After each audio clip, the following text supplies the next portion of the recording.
Red Sox, defending 2025 WCBL champions, hosting for the second day in a row the Medicine Hat Mavericks. Last night, a offensive affair between these two teams as Regina came out on top 12-9.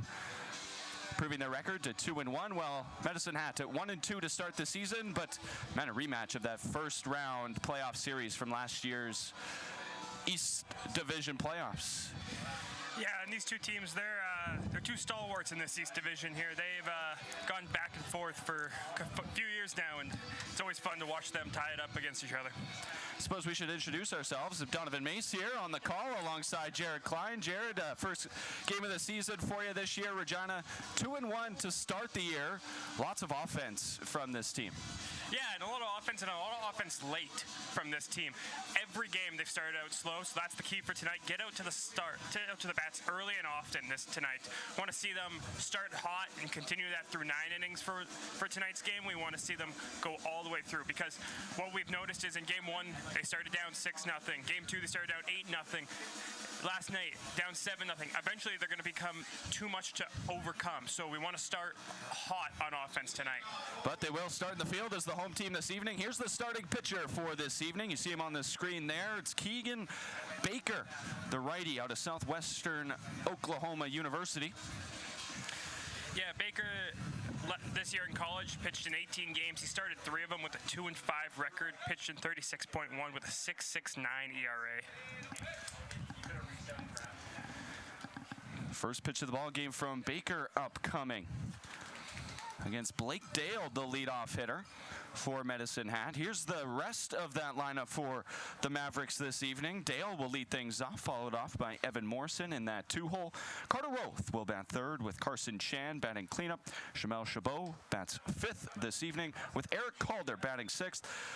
DHing and pitching today is Adam Volcano. He'll bat in the 7th spot. Josh Stark, the 8-hole hitter with Dryden Pidlisny batting 9th. Swing and a miss there from Blake Dale. First strike of the night from Bradley. The guy to watch out for in this Mavericks lineup is Evan Morrison to get it going. He's yet to record a hit, but his on-base percentage is still nearly 500 because he is patient and he takes his walks when he needs to. Called strike there from umpire Ron Shuchuk, who's calling the balls and strikes for us this evening as Baker gets back in this count 2-2 against Dale.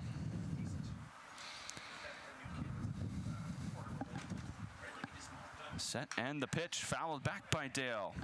Dale last night went 2 for 6 as the number 2 hitter in the lineup. He hit a triple as well and scored twice and brought a run across as well. Also struck out in 6 plate appearances. This one hit high and hard into left field. The left fielder tonight for Regina is Alex Rue as he gets under it and makes the routine fly ball catch for the first out. And something to watch tonight is this wind. They're calling for pretty high winds this afternoon, and we'll watch it, see if it looks like it's blowing across the field right now. That might affect some balls hit out to center field, and into left, it might knock them down a little bit. As you mentioned, Jared here comes in to the box, the left-handed hitter, and Evan Morrison yet to record a hit, but already 7 walks in just 3 games. He's reached base all 3 games so far this year. Pitch there from Bradley just inside. Rest of the umpiring crew down the first baseline is Warren Burrell this afternoon and Zeke Fair down the third baseline, although you might see him over at second base from time to time. The 3-man crew this evening. Pitch here from Baker. Hit hard. Popped just into the outfield grass, but under it is Justin Samard for out number 2. Something we want to see from the Red Sox tonight is defense. I was at the game as a fan last night, and I watched a lot of miscues, early season defense, and we're hoping to clean that up as we go into the season. But for right now, the Red Sox looking to just avoid as many errors as last night. Here comes the most dangerous batter probably in this Mavericks lineup. Had just 1 hit over the first 2 games, but last night was able to get 2, so he's 3 for 16 on the year. But Carter Roth, 111 hits for the Doane University Tigers. as he fouls this one back. A conference record for Roth.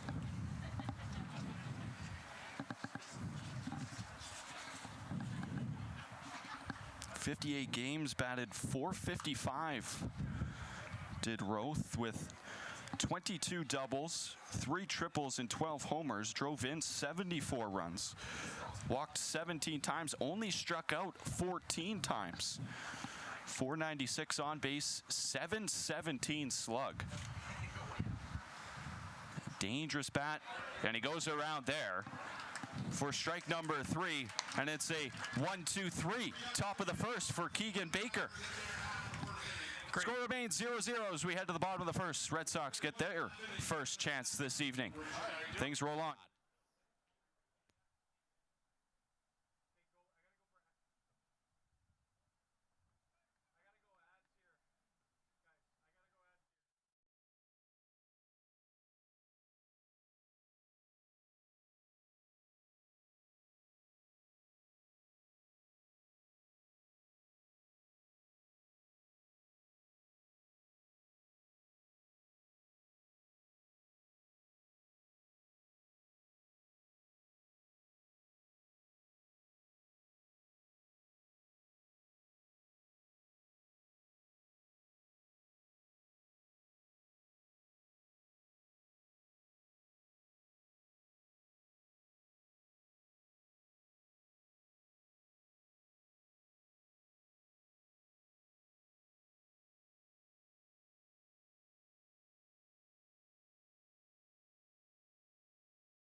Bottom of the first inning, a quick 1-2-3 in the top half as the Mavs take to the field for the first time this afternoon.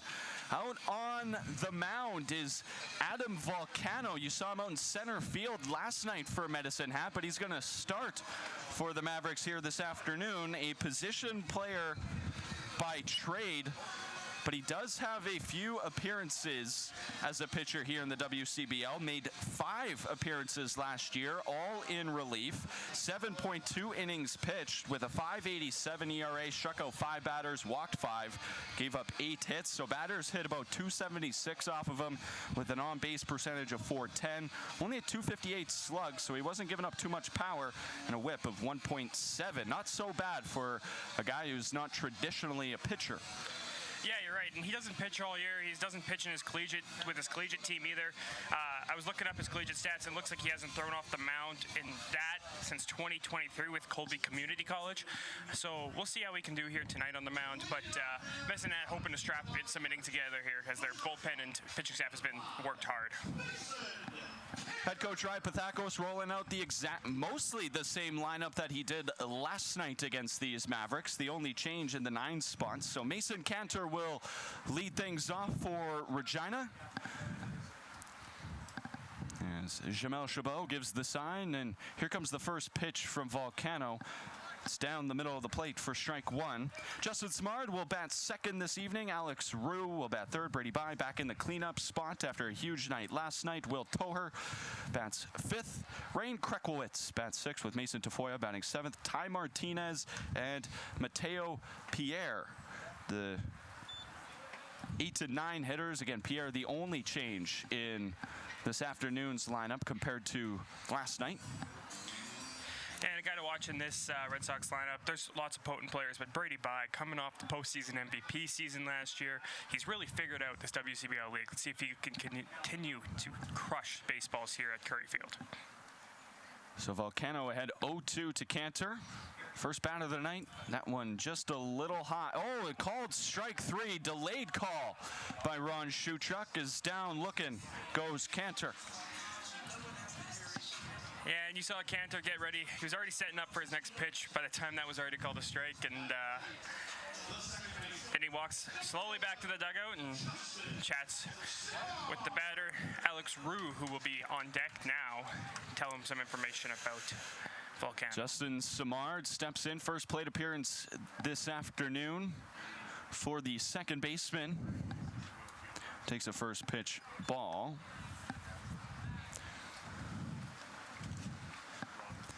Simard with maybe the biggest at-bat of the ball game last night for Regina. Bases loaded in the 6th inning. Hit an opposite field grand slam,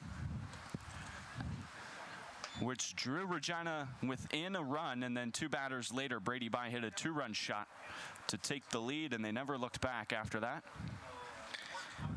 Yeah, those innings that the Red Sox can really put up crooked numbers is what you got to watch out for if you're the Mavericks here, because they love. This one hit high and hard out to right field. That's into the gap. Chasing after it is Morrison. It's off the base of the wall.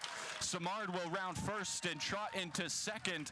And after a 1-for-4 grand slam performance last night, it's a 1-out double for Simard in this first inning. It's just as I was saying, this Red Sox team can really crush this baseball, and Simard hits one hard to the opposite field there. Love that piece of hitting from Simard there. Just as it was last night, the wind blowing hard out to right field as well, making that short porch look extra juicy. Just 309 to that right field wall. And we saw Justin Simard just clear it last night. I said on the broadcast, wind aided or not, it's still a home run. Simard bluffs over to third as Volcano looked back. First pitch to Alex Roux, low and away for ball 1. Yeah, and like you said, wind aided or not, there's a wall there for a reason. It's all about getting the ball over it. Doesn't matter how it does. We don't get too many days where the wind actually blows out that direction. Usually it blows in from left. But this week it's been blowing right out to right field. Roux tried to go the other way, but he fouls it off. Evens the count at 1-1. Roux 3 for 10 early in this season with a double. He's driven in a run, scored 4 himself. 3 walks, 4 strikeouts. The on-base percentage at .500 with the slug at .400. Again, only 3 games played, so small sample size, but a guy who's making an early impact out of that number 3 spot for Rypathakos. Yeah, you always kind of get a little chuckle out of some of these early season numbers, but it is an indicator of what is to come, because if you're good, you're going to hit, and all these players on each of these teams can hit, so just take some time sometimes for them to get going. So in some cases, they start off really hot, like the top 3, 4 in this order for the Red Sox. So Volcano ahead in another at-bat here after the 1-out double. Pitch low and away. Trying to figure out the pitches. He's got a decent fastball. It's not hard. It's about 78 miles an hour on the gun, says our loyal soldier, Dante DeCaria. Looks like he's got a little bit of a breaking ball, trying to show it off that last pitch. See what he goes with here, 2-2. There's the fastball, fouled off by Roux. Yeah, and Volcano playing a little bit of that Ohtani role with the pitching and the DH, but not, like we said, not typical for him. So it's not like he's going to come out here with a 5-pitch mix and be throwing 85, 90 up. Like he's out here trying to do something for his team. And very interested to see how they work the rotation today. They used 4 pitchers last night, 11 in 3 games, with 10 different arms seeing the mound. This one hit up the middle. That's into center field. Simard's going to get waved around third. The play at the plate. No need to slide, but he's in there. And for the first time this season, the Regina Red Sox score the first run of the ball game. Yeah, for the first time this season, they score a run in the first 3 innings, and it's what we like to see. Like we said, starting off early, we want to get consistent throughout a game, and runs throughout a game are much more reliable than scoring 6 or 7 or 8 in 1 inning to make a comeback. Second RBI of the season for Alex Roux, and that brings to the plate Brady Bye, who had a massive performance in his first game back at Curry Field in 2026, showing bunt. I don't think he's going to follow through with that plan. He pulls it back. The play at second, and they gun him down as Jamel Chabot, and Blake Dale team up to get Rue at second. Yeah, that was a bang play there, and umpire at second base called him out. So the caught stealing, trying to figure out now if it was a ball or a strike. I have it on the screen here at Curry Field as a ball, so that would make it a 2-0 count here to Brady.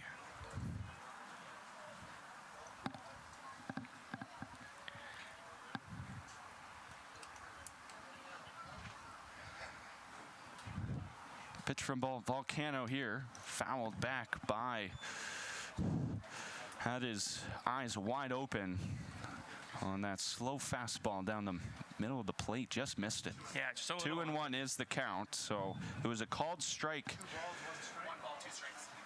It was a called strike one, first pitch.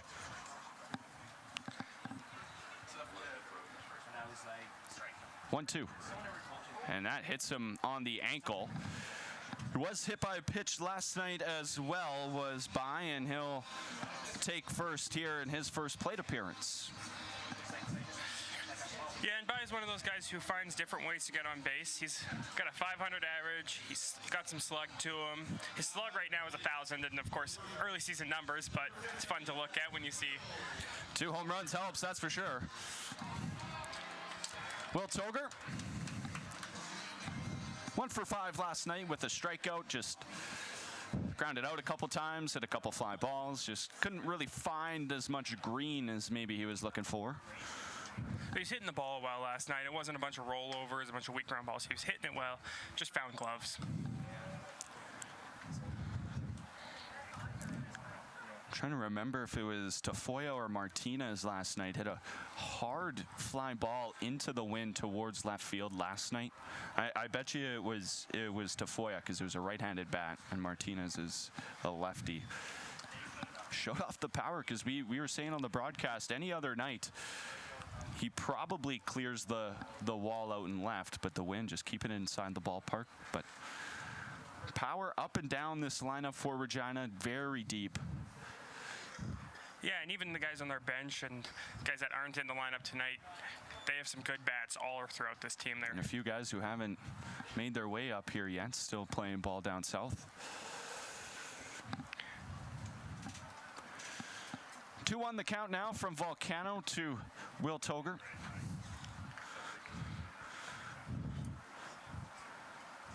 Not even looking at Bai over there at first. Foul, yeah, that hit off his foot. And back towards Volcano. So the count now moves to 2-2 with 2 outs here in the bottom of the first. 1 out double by Justin Samard, and then the RBI single, the next batter by Alex Rue. How Regina was able to get on the board if you're just joining us and missed that. Yeah, and then Rue caught stealing and Bai hit by the pitch, so that's why we have 1 runner on first still. Volcano, 21st pitch of the inning. Low and away, fills the count. And with 2 outs now, Brady Bai will be moving on the pitch. Anything that finds the gap here, Bai might be able to come around with that head start coming from first base. Yeah, we'd like to see a nice 2-strike approach here from Toger. He's done a really good job so far this at-bat. Just poke something into the grass and keep the line moving. Here it comes. That's hit towards the third baseman. Roth diving. The throw over to Morrison is in time. Down goes Toger. Just couldn't find the hole. And a great play over there at third base, too, by the all-star Carter Roth. And the score, however, does increase for Regina. So they have a 1-0 lead through 1. We'll be back on Flow Sports. Stay with us.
Give a quick shout out to IKS Media and Flow Sports. We're bringing you this broadcast here this afternoon, and if you're looking for highlights of this game or any game across the Western Canadian Baseball League, you can find it at the WCBL YouTube page, and there's a ton of other free content.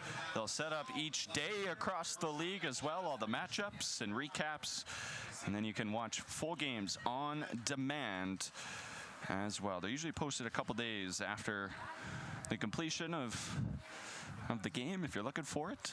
So Keegan Bradley back out on the mall, throws a nice little breaking ball in there, back door for strike number 1.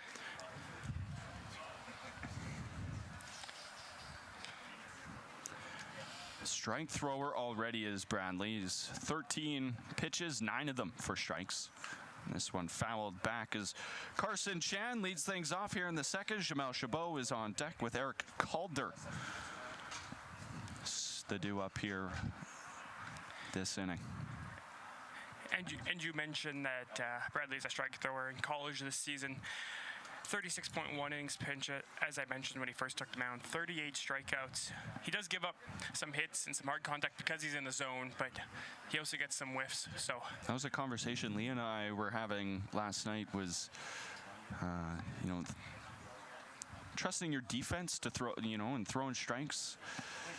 And if there's a hit, there's a hit, but a pitcher will have a more successful day throwing strikes than trying to make guys chase, especially early in a ball game.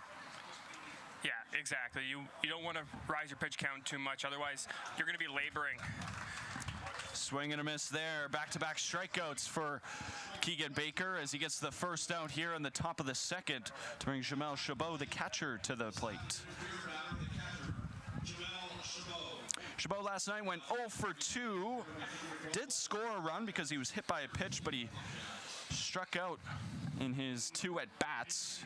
Came to the plate 3 times and then was pulled for a pinch hitter who's the DH this year this afternoon is behind the plate. And Baker gets ahead of another batter, 0-1. And with Chabot, he's trying to find that power stroke so far this season. He's got 0 extra base hits, but I can only imagine that'll come with time.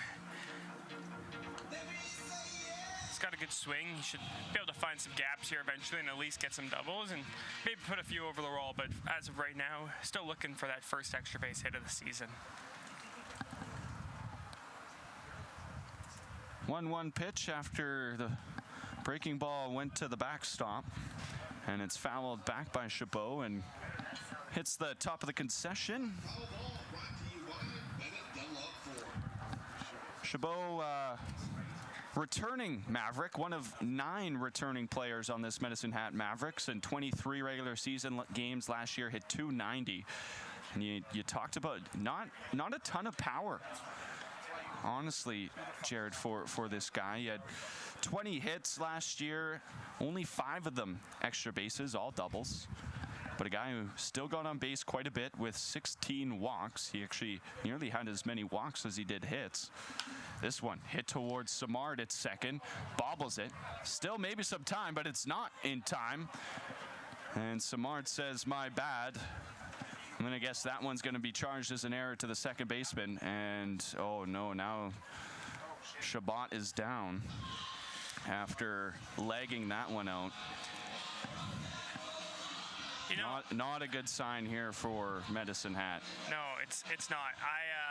When he hit the base, I thought something looked awkward, but he didn't fall quite immediately, so I kind of looked down at my scorecard and looked up, and he was on the ground. So I wonder if it was when he hit the base, if something buckled in his knee, and hopefully he's okay. The Mavericks already as well, their everyday shortstop. Volcano last night took a foul ball off the toe, and it's my understanding it's 2 nights in a row he's foul pitches off of his foot. 2 nights ago, it was off his back foot. Last night, it was off his front. And he's not in the lineup, so obviously we're not getting everyday injury updates from these teams, but when you see a guy leave a ball game one night and then he's not in the lineup the next, he's either getting some treatment and you just got to hope that this isn't too serious. Both guys, really. Well, yeah, when you see somebody run first like that and they trip, your first thought is, are the ligaments intact? And those are very important, obviously, and we just hope that that Chabot out there he's going to be okay, because you never want anybody to be hurt, obviously.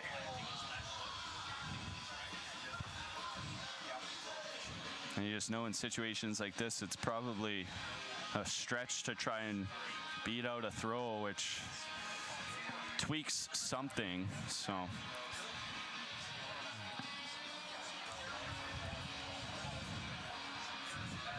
All right, we're gonna take a break here and allow the Mavericks to kind of figure things out and allow Jamel to.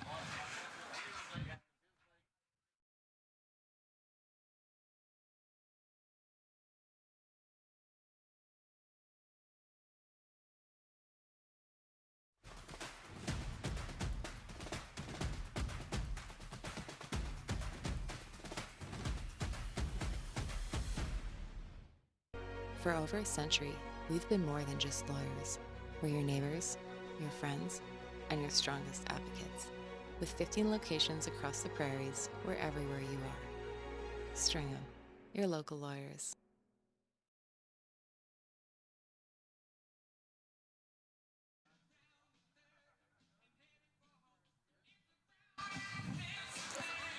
So we are back here at Curry Field, and Jamel Chabot, he's running up and down the line now. He was able to get up and kind of start walking on his own power. So I think he's going to try and stay in the ball game here. I had already been set to take him out of the lineup, so hopefully just a cramp and he's feeling better now. That's a good sign, though, to see Chabot kind of get up and walk on his own power and say, hey, you know what? Hey, give me my spot back at first base. You know, I like that one out. Yeah, he's a tough guy out there, clearly, because it did not look good there when he was laying on the ground. We were a little bit concerned about him, but he came down the line. He was walking with Regina Red Sox third baseman Brady Bye, and looked over, turned around, and decided to jog back down to first. Yeah, real good sign. And also good news, too, for the Mavericks is you don't have to switch out your catcher either. It's always tough to lose one guy who can go behind the plate. This one hit into the gap in left field. Over to his left is Rue. Makes the grab easily, and you can just see on the trot back to first, Chabot still a little ginger out there. Yeah, and that's to be expected when you see a guy go down like that at the base. It's impressive for him to stay in, but it might be a little ginger for at least the next little while. We'll see how he progresses throughout the game and if he makes it all the way through. But for now, he's going to try and tough it out. Now here is the guy who is on the mound this afternoon. He's listed as the DH in the lineup. Adam Volcano takes a first pitch ball. Now, if he is substituted on the mound, you can expect to see Volcano remain in that DH spot. Just league rules there. The only way you would see Medicine Hat lose the DH position is if they moved Volcano to another spot in the field. So if they, like for instance, if he played center field last night. So if he was substituted from pitcher to center field, then the Mavs would lose their DH position and the pitcher would have to hit. Swing and a miss there from Volcano against Baker. 2-1 the count. 2 away. Chabot, the first base runner after the error by Justin Samart for Medicine Hat this afternoon. This one hit up the middle. It's off the mound. Cantor plays it on a couple hops. The throw over to first is in time. Quick thinking there by the shortstop Cantor to make the play 4 up, 3 down for Regina here in the top of the second inning. Score remains 1-0. No runs on no hits. There was one Regina error, one man left on base. We go to the bottom of the second. It's Regina 1, Medicine Hat nothing.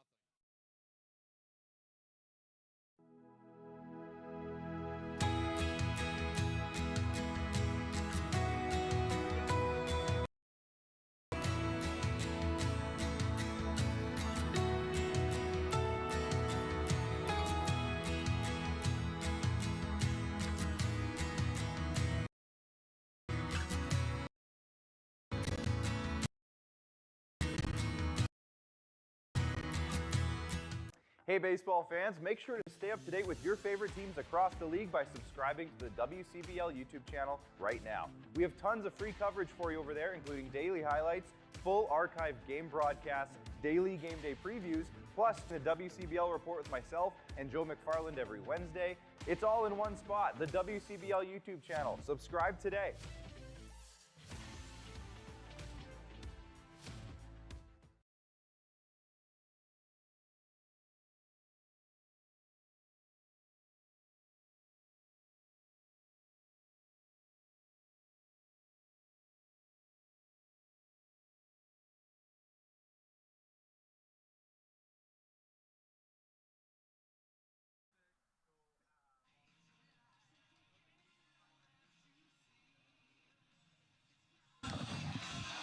Quick turnaround here for Adam Volcano. He's the last out in the lineup in the top of the second inning. Back out on the mound for the bottom half of the inning. And I think, too, we are maybe going to get a substitution for Jamel Chabot. Yeah, I'm not sure. Because number 14 there that is warming up the pitcher right now, he was the one that was going to run for him. Yeah. And now he's behind the plate, but he obviously isn't full gear, so he's not coming in to catch. But it looks like I know Chabot, he was on base, so it does, take a few extra seconds to put the gear on, but we'll see if he runs out of the dugout or if they have indeed made a substitution final here. Yeah, well, they are talking to home plate umpire there, and they do have options like Nate King, who could come in. King was behind the plate last night. Yeah, so he could always come in and catch, but I guess we'll wait to see which number runs out of that third base dugout before we make any determinations here.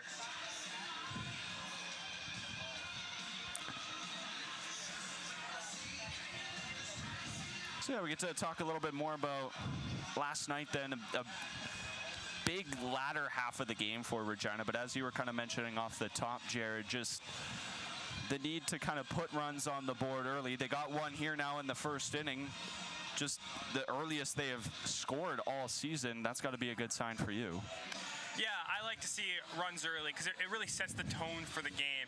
If you have to play comeback all season, eventually that's just going to wear on a team. And a few games here, a few games there, it does build momentum. It does show your team that, hey, we can do this, but you don't want to be doing it every night. Otherwise, you're going to run out of steam, and that's just how it works. So Chabot is back behind the plate, and he's earning some points here for me on a personal note. Like, he, even running out to behind the mound, he was clearly feeling something. Still wobbling out there with a little bit of a limp. Yeah, he is, but still threw a good strike down there on that final pitch that they do when they throw it down to second. It was a good strike, so hoping that it's nothing serious, and he is continuing to play, so that's always good to see. 6, 7, 8 hitters for Regina here, bottom of the second inning. They did score in the first. First pitch swinging is Krekowitz. First baseman Morrison makes the play, and the throw to the pitcher covering it is in time. Sorry, it's Calder over there at first base today. Morrison was there last night. Apologies. That allows us to take a look at that defensive alignment for Medicine Hat this evening. Adam Volcano and Jamel Chabot is the battery. First base is Eric Calder, just made the play. Second base is Dryden. At third base, and in the outfield, Carson Chan, Josh Stark, and Evan Morrison, left to right. Ball low, first pitch to Mason Tafoya.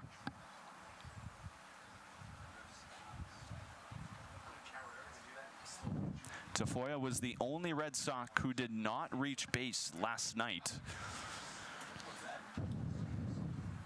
And he's going to get on base here with the hit by pitch.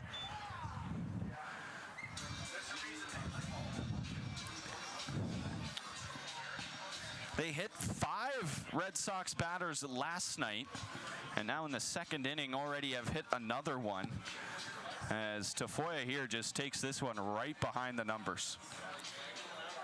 So a question for you there, Donovan. Where would you rather take one if you had to take one? Fastball to the back or fastball to like the upper leg, like the thigh area? I feel like the back probably heals the quickest, and the leg, when you have to run the bases immediately after that, get a little bit of a Charlie horse potentially.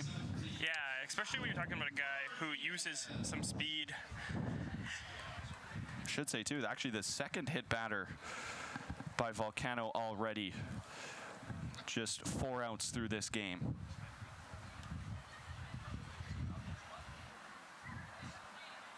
Ty Martinez takes a 1-0 breaking ball in the back door for a strike, so evens the count at 1-1.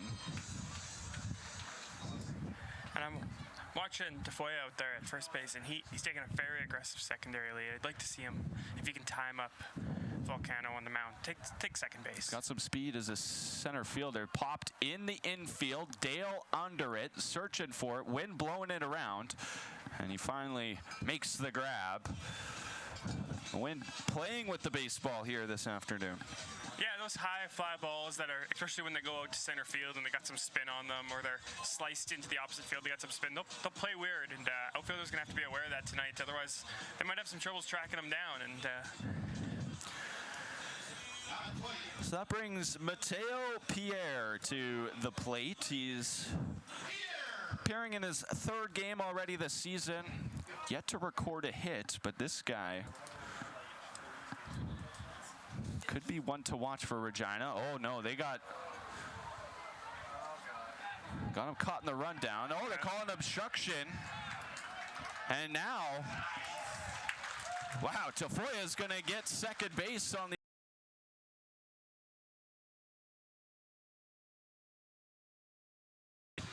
I don't know if, because I watched second baseman like pump fake, and I thought maybe Calder thought the ball was coming right back to him, so he stayed there, and then he didn't have time to get out of the way, and it's good. And I mean, they had Tafoya dead to rights there.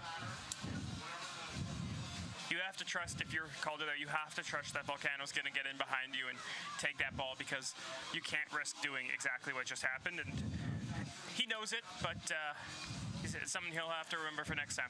Not a play you see too often across any league, let alone the Western Canadian Baseball League. Play it like that. So now Tafoya on second with 2 outs. Pierre yet to see a pitch at bat. This at bat takes a first pitch strike. Again, Volcano going to that breaking ball to try and keep batters off balance.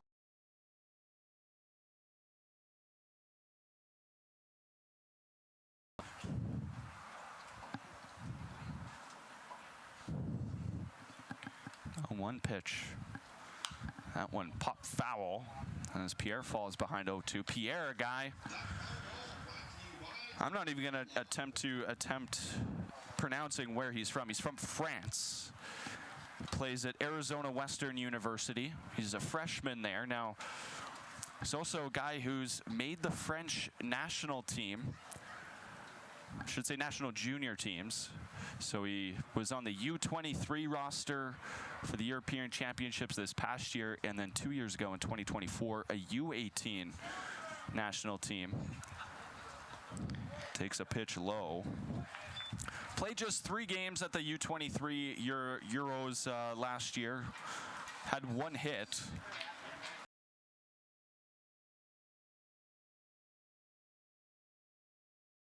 In 7 games was Pierre, with 2 home runs, 3 triples, and 2 doubles.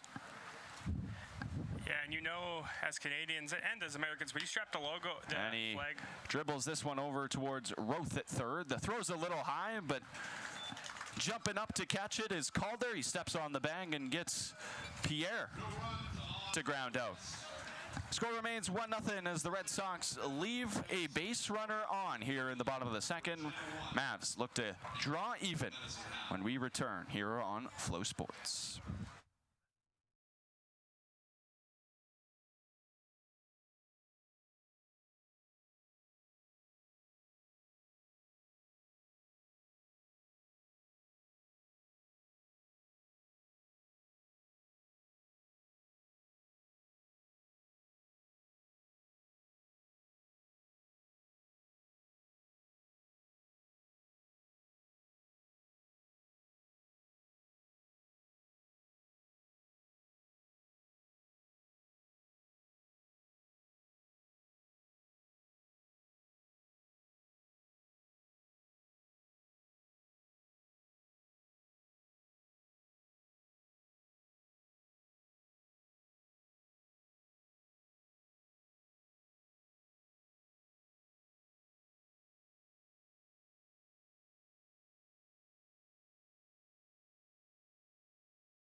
Keegan Bradley takes the mound here, top of the third inning with a 1-0 lead, just like he's had the last now 2 innings, as the Medicine Hat Mavericks looking to get on the scoreboard here this afternoon. 2 strikeouts already for Baker. Takes a first pitch strike. Does Josh Stark, who will lead things off. Pedlizny is on deck, and then the batting order will turn over with Blake Dale to do up here. Hard towards Cantor. It's off the tip of his glove and into center field. And they will call that a hit. Cantor just unable to get there quick enough. First hit of the ball game for Medicine Hat. Yeah, had to reach a little bit, and you saw it deflected, obviously, off his glove and into center field. But that's one Cantor will probably tell you he should have had. But nonetheless, hit hard enough that they're going to call it a hit here.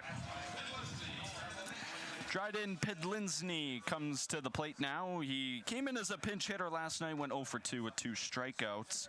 His first appearance of this young season for the man patrolling second base here this afternoon for Medicine Hat.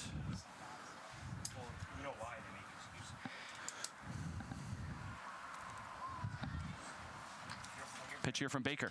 This one popped, staying in the infield. Looks like Samard is going to call everybody off. And he makes the grab for out number 1. That pop-up allows us to take a look at the Red Sox defensive alignment.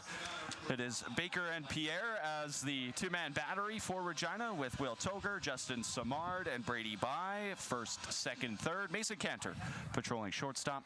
Out in the outfield is Alex Rue in left, Mason Tafoya in center, and Rain Krakelwitz in right field. First pitch high and in to Blake Dale.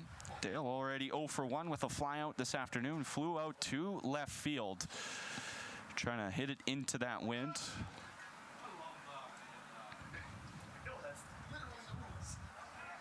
Pickoff attempt over as Stark dives back in. Dale 5 for 16 early in this season with a .313 average.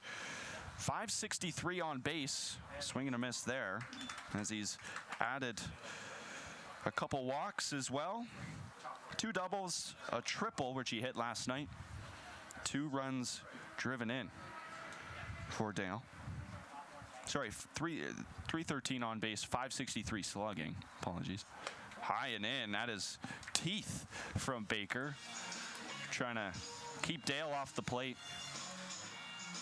Yeah, when you look at Dale, he's got a little bit of swing and miss. He's got 7 Ks early in the season here, but he also is the leadoff hitter, so I'm sure they expect that to kind of average out a little bit over the season. This one hit hard into left field again, lined right to Alex Rue, as Dale just trying to challenge the wind blowing into left. You know, I think Rue thought that was going to knock down a little bit more because he had to jump for that. It almost went over his head, and he made a good adjustment, and that's what good defensive players do. They adjust when they misread something, and Rue is definitely good out there. Evan Morrison now, second plate appearance on a Sunday afternoon. Sunday matinee, beautiful day for a ball game. The sun has decided to peek out. A little bit cloudy at first pitch. Ron Shuchuk calls that one a strike. Wind still blowing, few clouds, mostly cloudy we'll call it. Sun kind of coming in and out. We were a little bit worried there'd be some rain in the forecast, but it's staying away thankfully, so looks like we'll be able to get this one completed today. Now, I don't know if you believe in jinxes, but I sure hope you didn't just jinx us. Some days. I feel confident enough in my meteorological abilities. I see. I do play I'm not a weather person, but I do play one on TV sometimes. Stark leading off at first as Baker looks in. This one hit into right field. That's going to drop in front of Kreklowitz. Almost bounced over his head. And they'll play station to station here with 2 outs as the Mavs in their most dangerous position of the afternoon so far. And that is Evan Morrison's first hit of 2026. We said it was coming. It was just a matter of time because he's got a lot of patience. He's going to wait for his pitch. Sure enough, right there, he lined one hard into right field. Good piece of hitting there from Evan Morrison. Carter Roth comes back up, struck out first plate appearance of the year. Roth 3 for 16 coming in. That one hit hard again. You just weren't going to keep. Oh, this one bounces off the glove of Rue. He actually lost the glove. And now the play at third.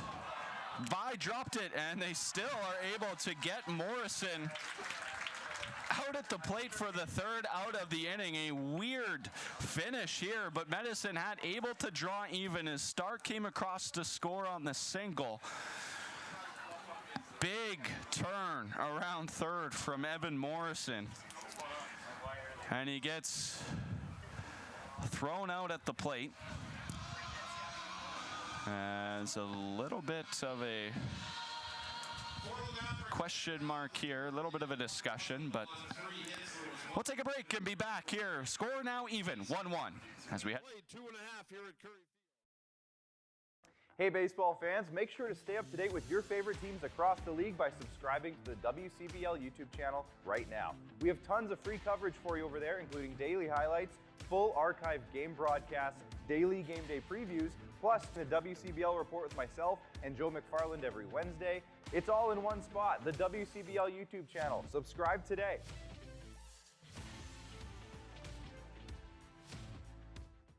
For over a century, we've been more than just lawyers. We're your neighbors, your friends, and your strongest advocates. With 15 locations across the prairies, we're everywhere you are. Stringham, your local lawyer.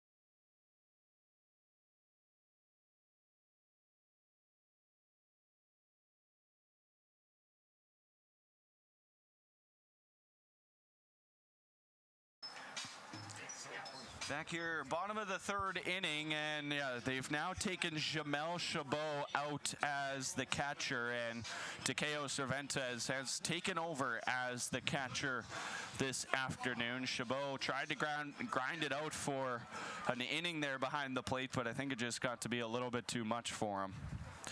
Unfortunate for the young catcher. Hopefully it's not too major, just a little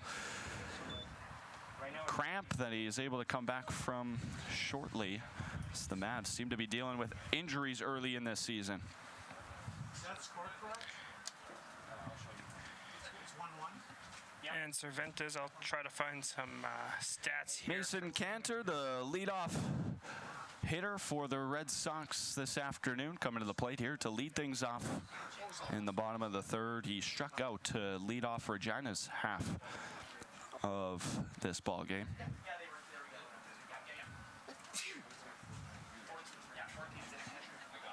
Volcano still working on the mound, pitches away. 35 pitches now so far.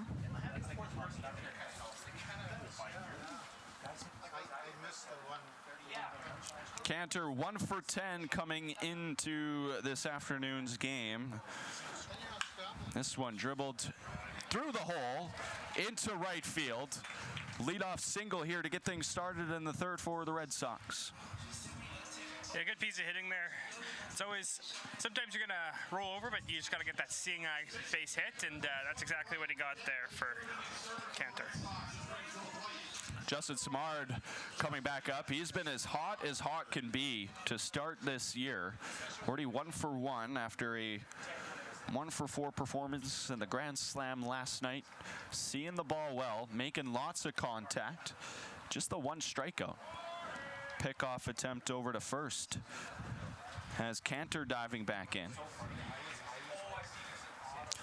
So I'm looking on our stats site here, and it looks like Takeo Cervantes, who has come into camp. Yeah, he was a reliever last night. He actually was issued the loss last night. He was the pitcher on the mound who gave up the 2 home runs in the 6th inning. Yeah, and it looks like on Friday night he played against Brooks, but he didn't record a plate appearance. So he must come in the final inning as a defensive replacement or something. Utility player is Cervantes. This one hit hard into center field. This looks playable for Josh Stark out there in center. Out number 1 here in the third.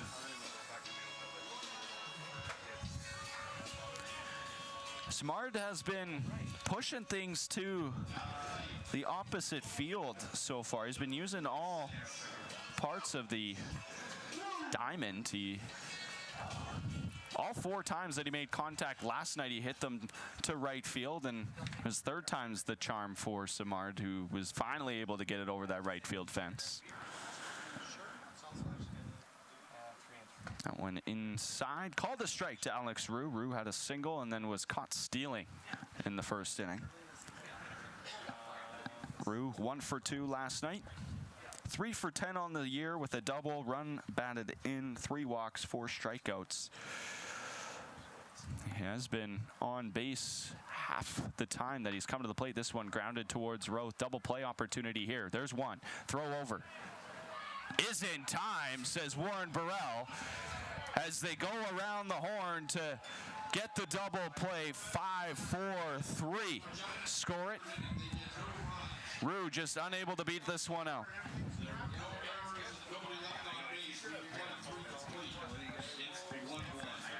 Score remains 1-1 as we get through the first third here at Curry Field. We're back, top of the 4th. Medicine Hat to the plate.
and enjoy the rest of today's game. Back is the Red Sox rally, snuffed out here, Jared, by a great double play.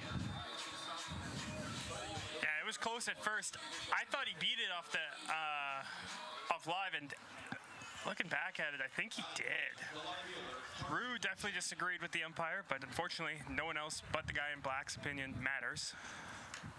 Gotta thank the guys in the truck for giving us those extra views. Great addition to our broadcast this year, just being able to have those second looks and be able to talk about plays. So they're putting in work down there, so give them their pennies when they're due. Good job, fellas, there. 4-5-6 the due up for Medicine Hat this inning. Pitch inside, called a strike as Carson Chan falls behind 0-2 to Keegan Baker.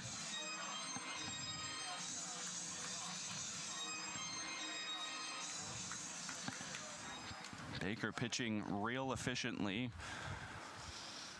2 pitches into the 4th inning, and he's only at 41, 27 of them for strikes as well. This one fouled towards that Mavs dugout.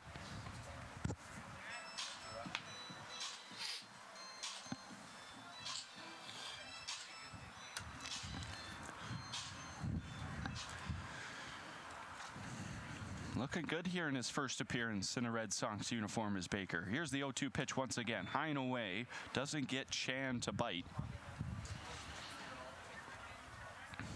Maybe breaks off something off speed after setting up that fastball. Yeah, it looked like something that he expected to move, and it just never did, so. Went to the changeup, but it's in the dirt, and Chan again lays off. Chan's one of those guys who's really good at working the at-bat and getting some knocks. He only has 1 walk on the year, but just watching him, he doesn't swing early and often. He really makes sure he waits for his pitch. There's a lot of these Mavericks, too. They're very good at that. Put together a real good at-bat here. He's only got 2 strikeouts on the year, and one of them when it was in his first plate appearance this afternoon. Making lots of contact. Finding his pitch as well. As Baker went back to the curveball, just couldn't get on top of it, and it was high and away. Fills the count now. One of the toughest at-bats a Maverick has put together so far. Yeah, and you mentioned Chan putting the ball on contact. It's not like he's gotten out to a slow start either. His average is at 231, so he probably wants that a little bit higher, but like you said, if you're putting the bat on the ball, those balls you're gonna get some fluky hits, and you're gonna get some hard outs, and it'll all average out at the end of the season. So I'm sure he'll be continuing this pace. He'll be very good for the Mavericks. Payoff pitch coming once again. Pierre gives the sign. Baker the windup. Swing and a miss. Down goes Carson Chan. 3rd strikeout of the afternoon for Keegan Baker. And that brings Takeo Cervantes to the plate. He came in as a defensive substitution as the... Yeah, he comes in and like we said, he hasn't recorded a plate appearance yet in the WCBL this season. And I was looking for his stats on Olin Community College's website. It looks like he was just a redshirt this year. So interested to see how that leads for him here, but getting his first swings of the season. Takes a first pitch strike here from Baker.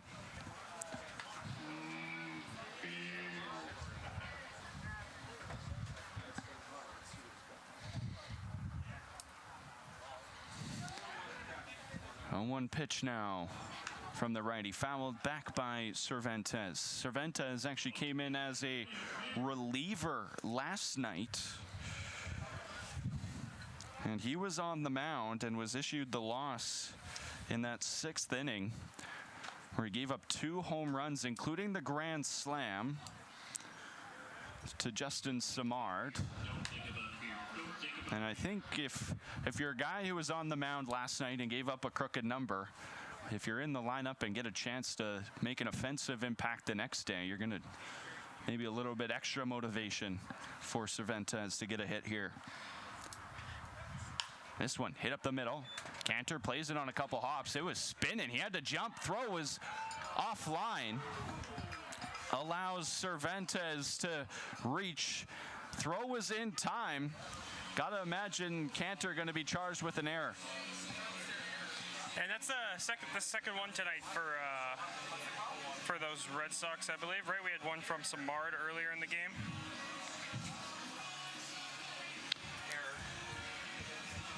Good play over there by Toger, though, to make sure it didn't get away and allow Cervantes to get any further. So no hit on the play for Cervantes, but he is on base, leading off at first now for Eric Calder. Calder 0 for 1 already tonight. Takes the first pitch, ball inside. Calder came in as a pinch hitter last night and walked twice. So no official at bat. And he doesn't have... Sorry, he does have a hit so far this year. 1 for 4. He's appeared in all 3 games, but I believe today was his first start over at first base. 1 for 4 on the year. Has come across to score twice, 3 walks. Cervantes diving back in time as he was able to get that arm stretched in there.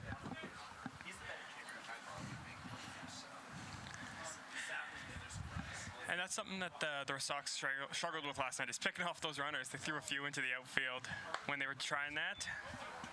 But that one was on target and a step in the right direction if you're the Red Sox. Great pitch there from Baker to get ahead on Calder now. So the count 1-2, still 1 out. Good pitch here and some good defense behind Baker. Really is 1 pitch away from getting out of this inning. Calder fights that breaking ball off and fouls it 2 hours left. Baker's been pitching really well. These Mavericks hitters are really struggling to put good swings on. Outside of those few at-bats there last inning, they really haven't gotten much going, and they were looking to threaten more until that interesting 7-6-5-2 put out there to end the top of the third. Hard hit into right field. That one's down the line. Krekowitz will play it off a couple hops. Rounding second is Cervantes. But it's a 1-out runner on single. Is a good defensive play out there in right field. Holds Calder at first. Yeah, so now the Mavericks will have them at the corners with another chance here and a chance to put themselves in front for the first time this evening. So we're going to have a meeting at the mound here.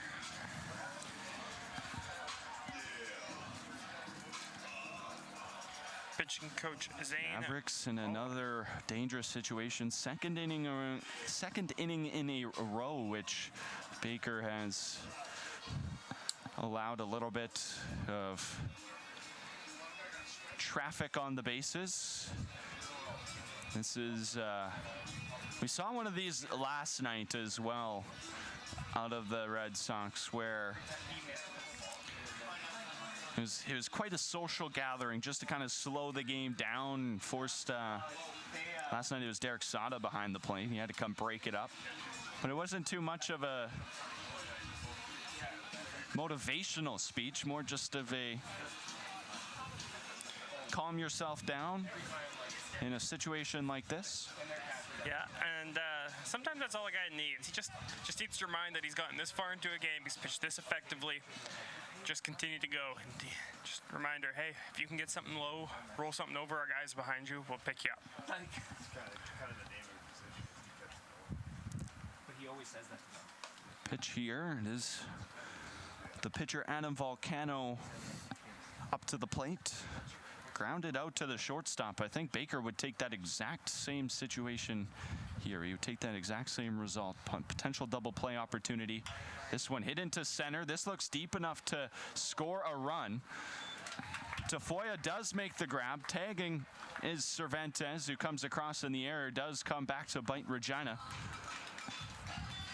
And Medicine Hat takes the lead. Yes, and Cervantes' run will be unearned for Baker there because he reached on the air. So something that the Red Sox and specifically Cantor would like to have back, but right now focus on getting out of this inning just down one and limit the damage you can. Josh Stark already 1 for 1 here this afternoon. Notched his 4th hit of this young season. The batting average is at .400 for Stark currently.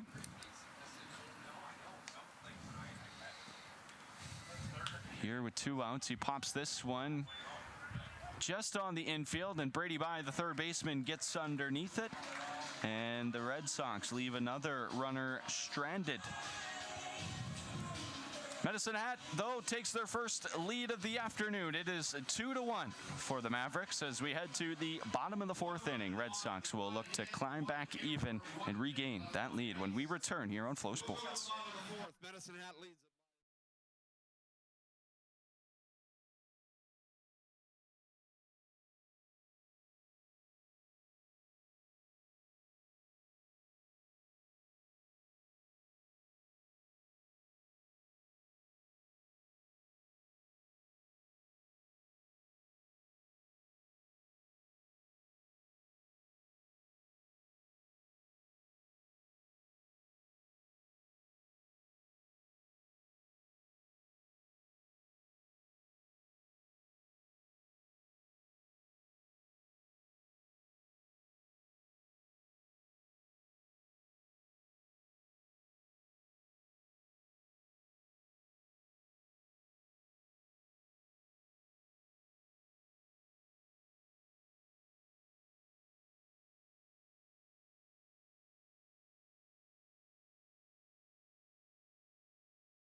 Adam Volcano has been solid so far through 3 innings. He's given up just the 1 hit.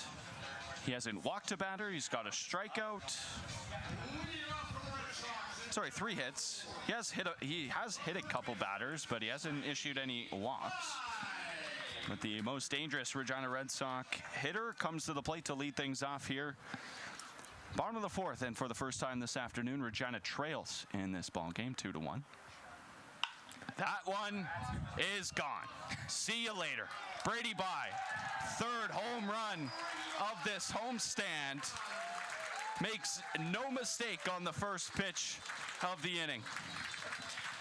You know, as soon as you finished that sentence, I was about to say, you know, he's a threat to tie this ball game up with 1 swing. I didn't even get to start that because he smashed that ball. Saw it good, and O'Connell left him when he could hit, and he did not miss it. The Regina kid getting the standing ovation from the Regina crowd. 3rd home run of the season. He had 2 last night, and they all looked exactly like that.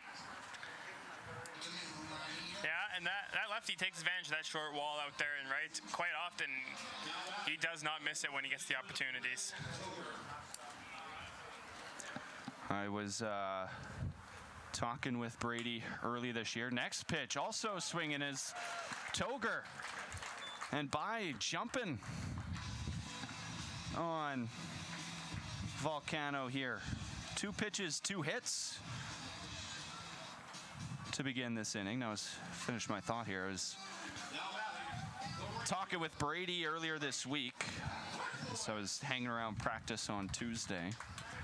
And he had 9 home runs last year. Said double digits the goal this year. And through now just the 4th game of the year, he's already a third of the way to that total. I could try to do the math on that, I suppose. Seems like he'll be there by July. Just so you know, he's on pace for 42 home runs this year in 56 games. Krekowicz grounds this one over the shortstop Dale. No play at second. The throw over to first is in time. Good stretch by Calder to get Krekowicz. But he advances the runner, so it's a productive out. Yeah, and that's what you want to see when you have, I was going to say the leadoff hitter on, but leadoff hitter has already scored. So when you have your second hitter on, nobody out, you want to just keep moving them around the bases, see if you can get another knock in there, bring him in. It's going to be up to Tafoya now to try and get a single that's hard enough or deep enough or in the gap where they can score from second base here. So again, as I mentioned, Tafoya did not reach last night. He was the only Red Sox in the lineup to not do that, but already got on base the hard way this afternoon with a hit by pitch, his first plate appearance, and then was stranded at second base a little bit later. This one gets away from Cervantes, and Toger will advance on the wild pitch.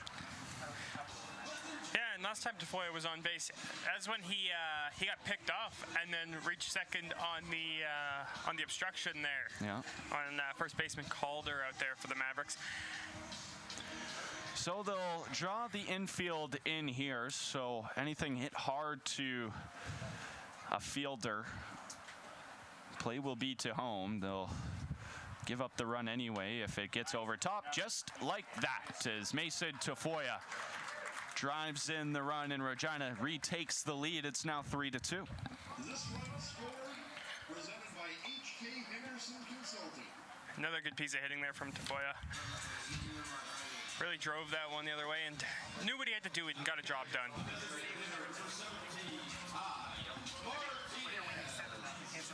Didn't overswing knowing that the infield was in, just kind of took it right back where it came from, opposite way.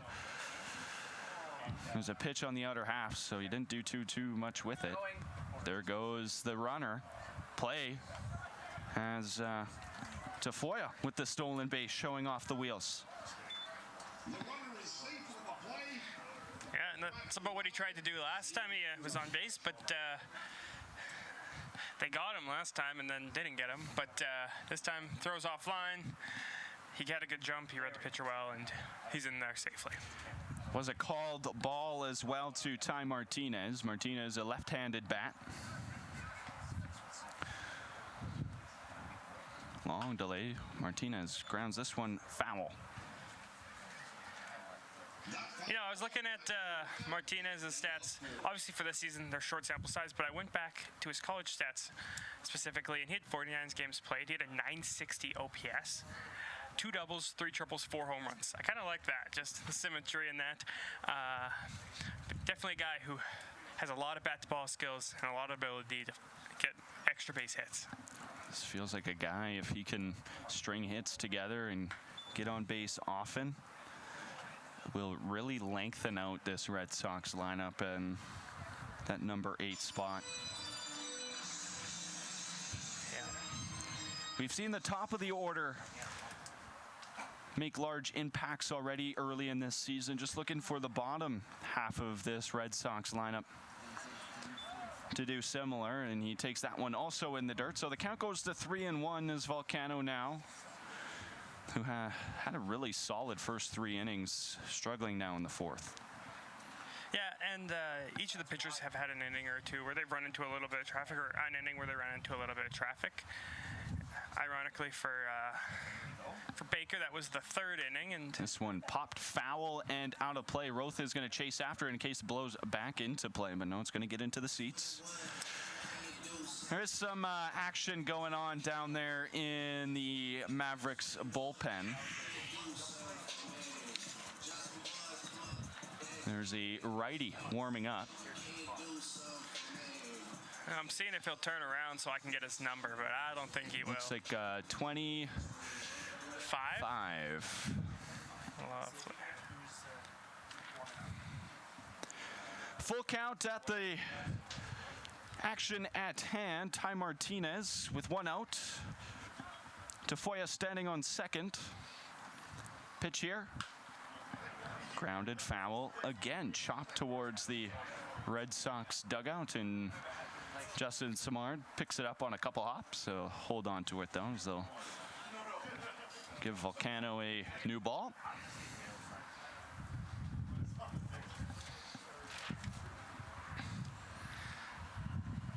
Martinez grinding through this plate appearance.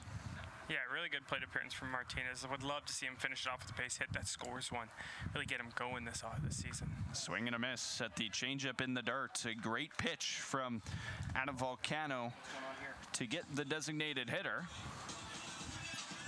Yeah, and like you said, great pitch. It looked like a strike all the way, and then right at the end, it kind of drops off and hits the dirt, and Martinez just couldn't hold up his swing, unfortunately.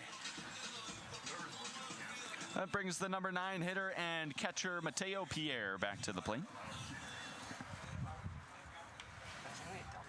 Yet to get a hit yet has Pierre early in this season. Again, very early. He's a guy, though, that can string hits together, work walks.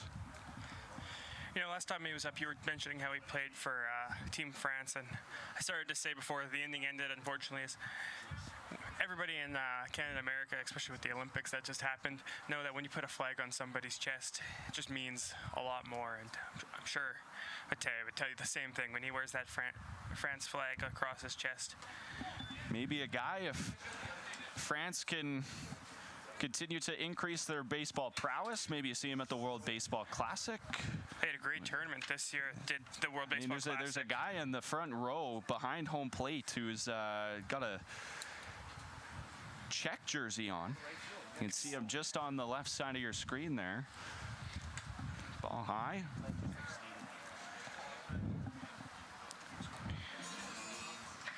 Gotta imagine the baseball scene in France isn't what it is like here. It'd be interesting to talk to him about the growth of the game there. I know watching the World Baseball Classic and seeing some of these European teams continue to make strides in the game.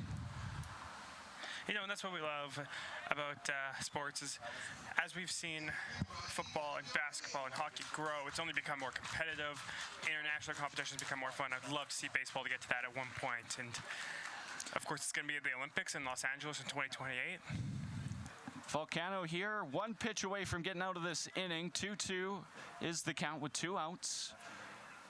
Ball's in the dirt, gets away from Cervantes. There's going to be a close play. No throw over as Tafoya able to advance on the wild pitch. Second wild pitch this inning out of Cervantes. I watched Tafoya get a great jump. As soon as he saw that ball hit the dirt, he was already No leading. hesitation. No hesitation. It looked like the Mavericks might have got a good bounce with it bouncing towards third, shortening the throw. But Tafoya just I believe Pierre at the plate, too, was telling him to hold up because he didn't think it got far enough away from Cervantes, but Cervantes unable to make the throw. Wind picks up here. Fouled off by Pierre. I think that's one of the strongest gusts of wind we've had this afternoon, is the wind really, really picking up. And there you go, a nice close-up look of that Czech jersey in the front row there in Section C. Love that. I believe the guy on the back, he's a famous pitcher now. They call him the electrician, as Mateo Pierre works the walk. As much as a stalwart you can be in Czechian baseball, name on the back probably is. He played in almost every World Baseball Classic for them, and he said this was his last one. And, walked off the mound. I think we're going to have a pitching change here for Medicine Hat as Volcano thrust into this starting role today. Well, doesn't look like they're taking him out. Maybe they are.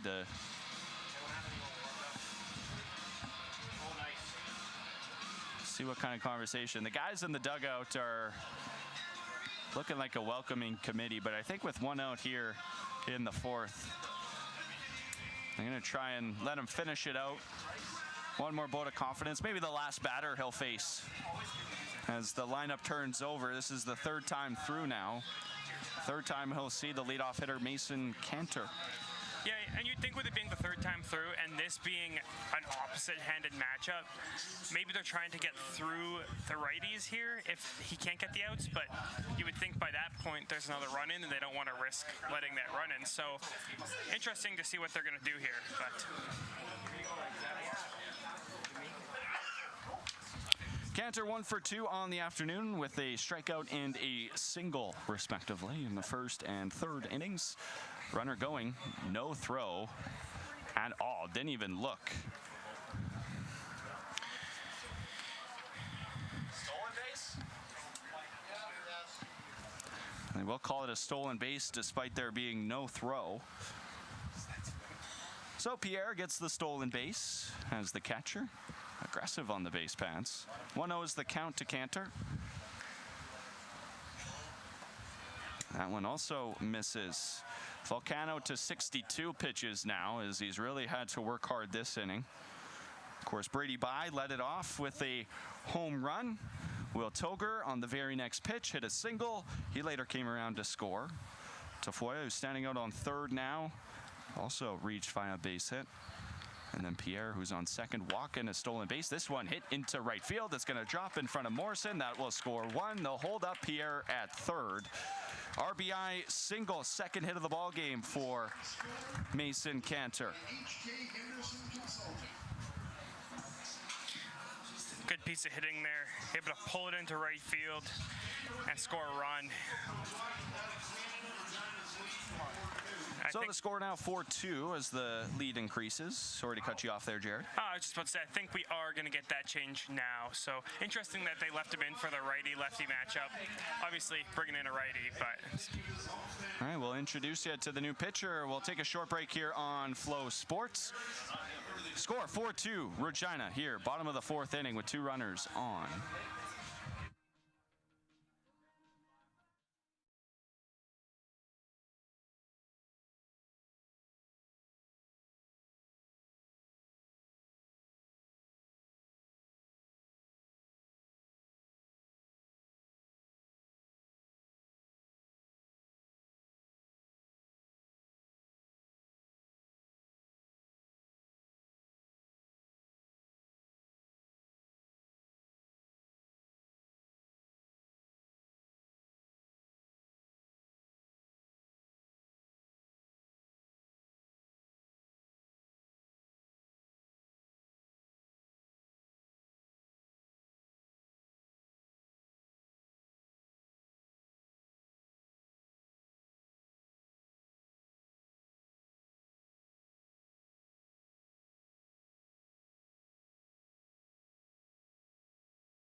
New pitcher on the mound for the Medicine Hat Mavericks. It's a right-handed pitcher. It's David Highnote making his second appearance of this young season. Yeah, and his first appearance was against these Regina Red Sox opening night of the WCBL in Medicine Hat when the Red Sox visited out there. He pitched only 1 out. He gave up 2 hits, 5 runs, 3 of them earned, striking out 1 for his 1 out. 2 walks, gave 25 pitches, and I don't have the confirmation on that, but I believe he was in the 9th. It was in the 9th inning. He was the 3rd reliever to come in after a really stellar performance by Derek Archer to start that ball ball game. Had the Red Sox on lock, and then Trevor Sire, who we saw last night as well, had a good inning in relief. And then when David Heino came through, just couldn't throw strikes is what I noticed. Ball is called a strike and no throw to second as Cantor trots into scoring position standing up.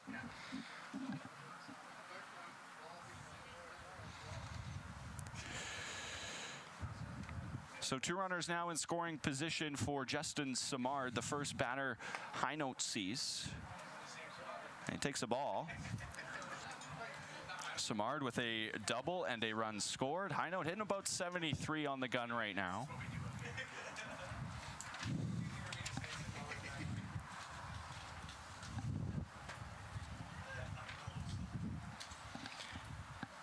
Here's the pitch, low and in the dirt. Good block by Cervantes. As Simard jumps ahead in this at-bat now. So 87-ish on the fastball for Heinold. The breaking ball just before that was around 73. Good little mix of pitches.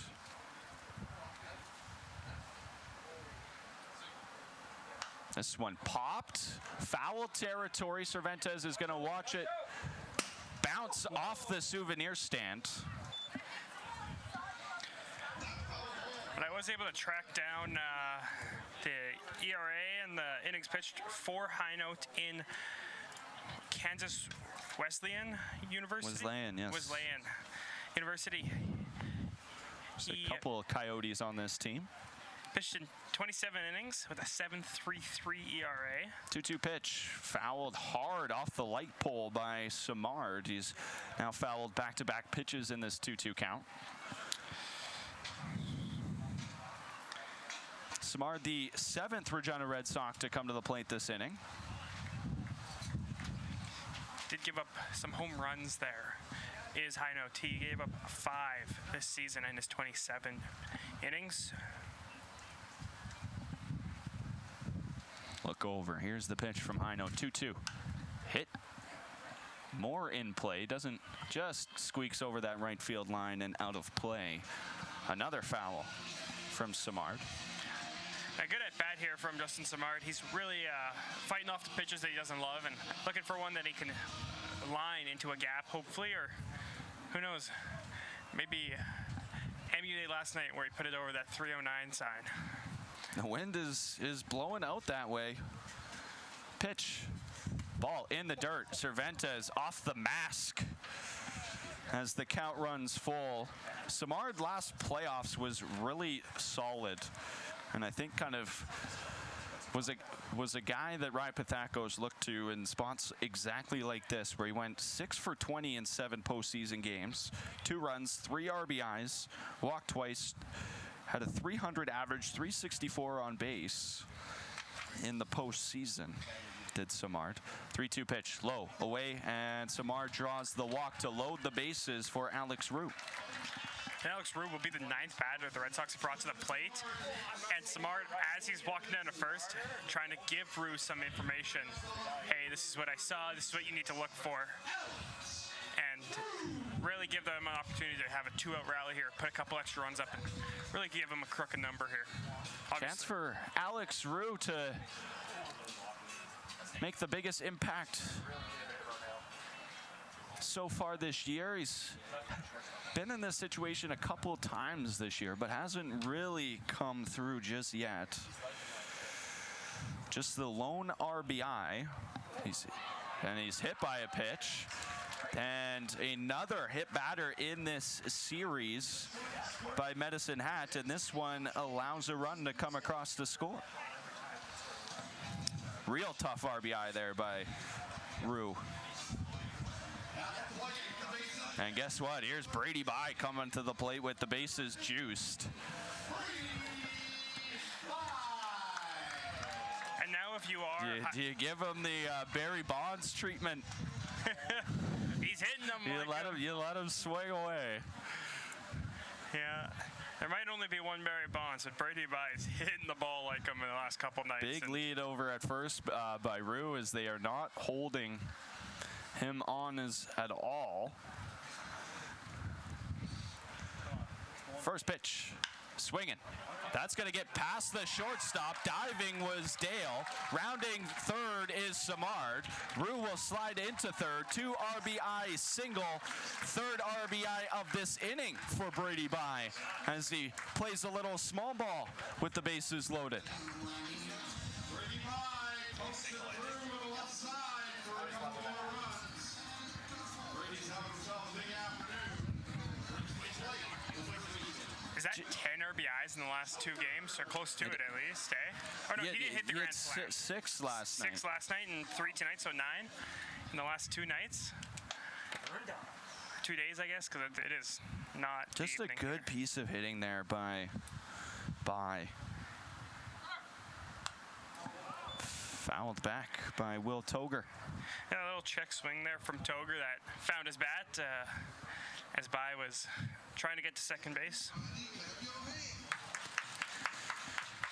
And so now the the Mavericks are finding themselves in trouble. The Mavericks have given up 27 runs coming in, so now 34. There goes Bye. Pitch called a strike to Toger, and Bye will take second. They are not at all throwing that. I think it's maybe the inexperience behind the plate with Cervantes of throwing to second. They're just giving him the base right now. This one jammed on, but it's looping, dropping in front of Stark, but he's able to get there in time. The Red Sox add 6 to the plate that inning, and their lead now massive, 7-2. So they waste no time regaining the lead. Top of the 5th, when we return, Medicine Hat comes to the plate.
Keegan Baker back on the mound, throws a first pitch ball as Dryden Pidlinsny leads things off. Quick look at that out-of-town scoreboard across the WCBL.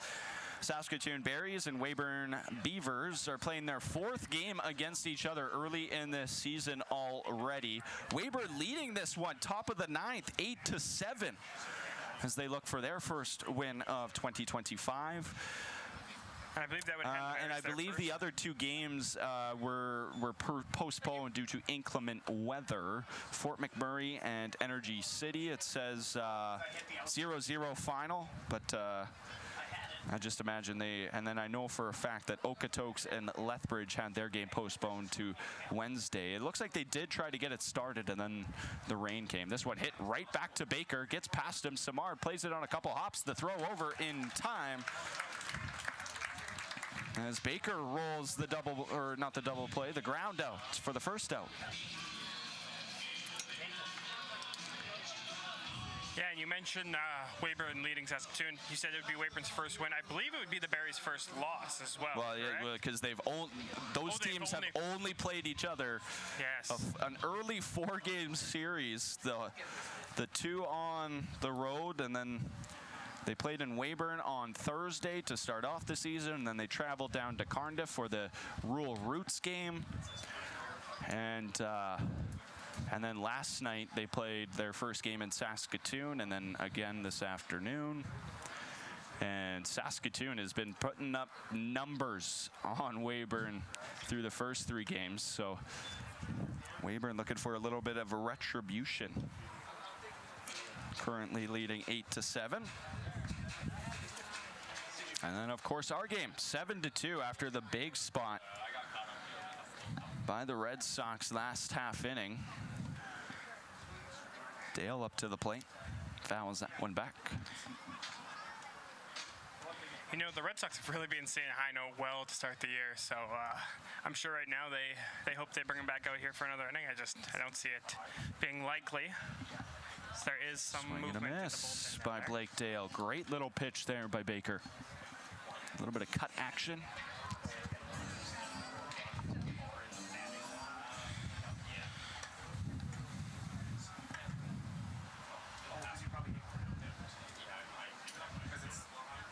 Two.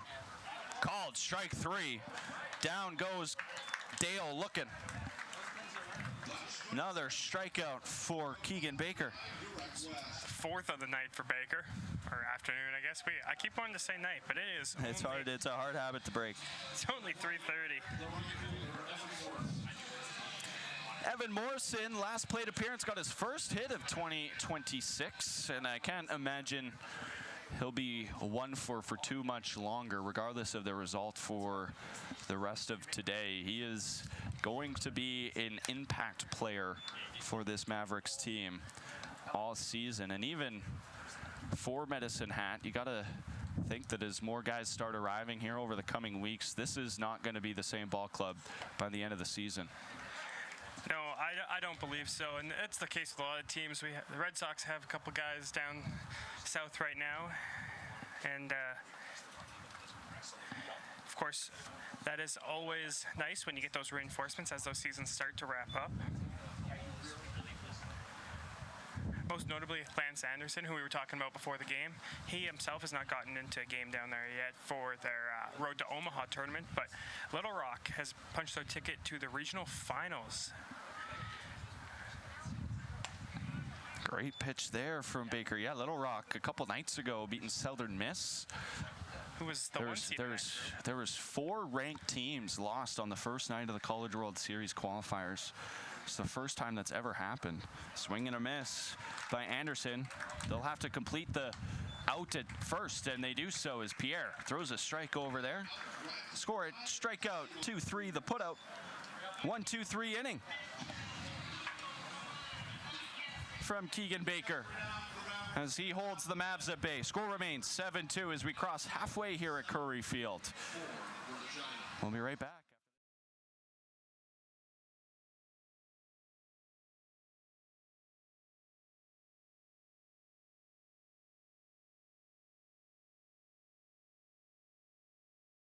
Hey baseball fans, make sure to stay up to date with your favorite teams across the league by subscribing to the WCBL YouTube channel right now. We have tons of free coverage for you over there, including daily highlights, full archived game broadcasts, daily game day previews, plus the WCBL report with myself and Joe McFarland every Wednesday. It's all in one spot, the WCBL YouTube channel. Subscribe today.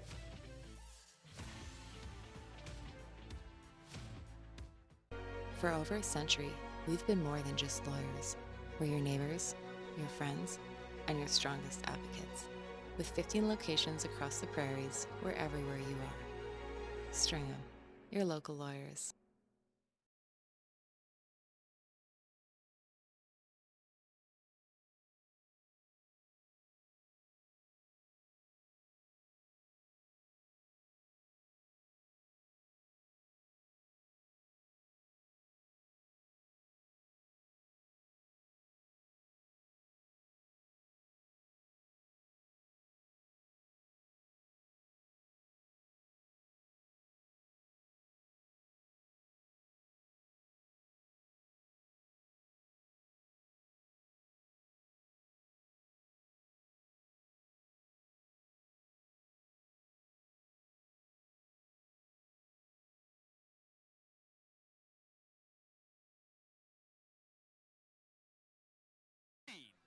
Krekowitz.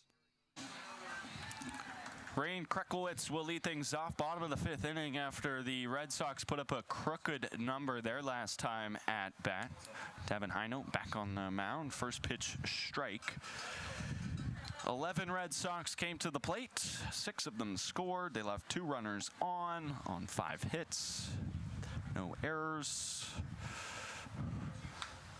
Krekowitz swinging and fouling it back for strike number 2. See if Heino can settle in here. He's got a fresh start here this inning. He kind of thrust into a tough situation last time in relief here.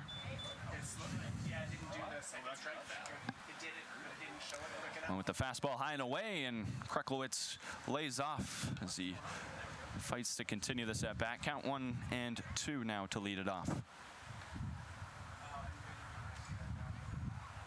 That one, contact made into left field. Dropping quickly, having to slide is Chan out there in left field. Apologies, didn't have my wits about me. Chan had to work a little harder than he thought he was going to have to, I think. Yeah, Donovan, I don't know how much you keep up with the NCAA baseball, but if it holds, it'll be Little Rock versus Jacksonville State in the regional final for that Hattiesburg regional.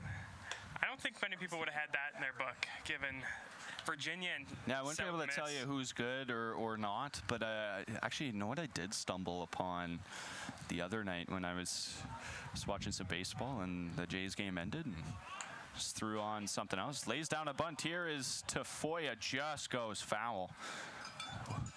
That was in between everybody. It just caught the chalk and turned left. Yeah. But no, stumbled upon the college women's World Series, the softball. Oh yes. Man, that was electric. Yeah, I haven't watched much of that, but you know the stuff I see online. Well, I think I tuned in. It was the 8th inning, or sorry, the 7th inning, 7th or 8th inning. I know they only play 8. It's Nebraska and Arkansas, 2 very good teams. Yes. Nebraska walked them off in extra innings. Was this one? Tafoya fouls off his foot. Just an electric atmosphere down there. Just college athletics. I believe it's Arkansas that has. I can't remember her name off the top of my head, and I feel bad, but she's like the Barry Bonds of softball. We were joking about hitting like Barry Bonds, but I think she plays third base as well. She hits for a lot of power. I know who you're talking about again. This one hit up the middle by Tafoya. Good 2-strike approach as he's on his way to first base. His 3rd time on base tonight. Yeah, hit by pitch right in the middle of the numbers there in the his first at bat in the 2nd inning. Since then, singled last inning, came around to score, and now a single here again, and really good piece of hitting there from Tafoya.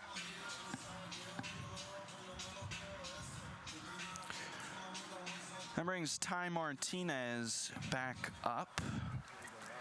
Looking at my scorecard, him and Krekowitz, the only Red Sox in the lineup to not reach. They are going to run again. Cerventa is unable to figure out that throw down. Is Regina kind of starting to pad the base running stats here with the stolen bases? Yeah, well, when you get a less than experienced catcher and I guess you just take off and make him prove that he can get you. They have stolen 5 bases tonight as Martinez takes a strike. And they were caught once back before Takeo came in. The first inning, the Red Sox were caught stealing. 1-1 pitch here from high note, high and inside to Martinez. There is 1 out as Krekowitz led things off with a fly ball to left field. High note had Tafoya in a 2-strike count, unable to finish him off. Pitch high and called strike. I had it high and away. Yeah, I thought that was was the ball, but you know, the umpire does have a better angle down there than we do, and it could have just been where he was set up. No complaints out of myself for Ron Shuchuk today. He's trying to keep the game moving as well. It's a 5-run lead, but we're starting to get in this latter half. Pitch low and in. Speaking of being in the latter half. Through the first 3 games of the year, Regina in innings 1 through 5 had scored just 3 runs before today. And then between the 6th and the 9th had scored 26 of their 31 runs. This one, Chopper Calder playing it. He'll underhand it over to High Note, who's over there to cover the bag and gets Martinez to ground out. Yeah, but again, we talk about productive at-bats, and that's one of them. Really worked the count, made him earn it, and made him earn the out, that means, and moved the runner over. So all around, a good at-bat from Ty Martinez. Let's see if Mateo Pierre can bring in the runner here.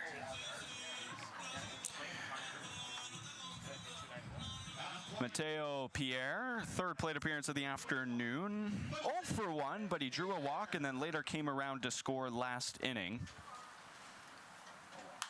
This one fouled back. Really good swing. I'm noticing when he is swinging, they are good swings. Just hasn't been able to find some green just yet, has the catcher out of France. Yeah.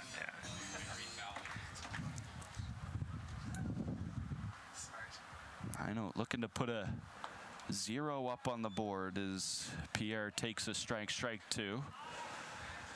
Pierre thought it was a little high. Shuchuk says, no, it wasn't. Caught the top part of the zone. 0-2 pitch. Swing and a miss. Goes Pierre. Swinging as High Note able to put that 0 up on the board. After the Red Sox put up 6 in the 4th, it's a donut in the 5th. Score remains 7-2. Medicine Hat looking to claw back as we enter the second half of our Sunday matinee. We'll be back on Flow Sports.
What an afternoon of baseball this has turned into, Jared. The sun is out, the wind keeping things cool, and the clouds kind of drifting in front, casting those shadows. But man, what a day to take in a ball game.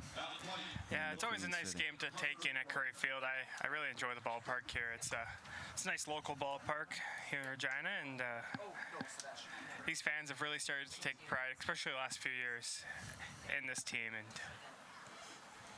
it's exciting to see.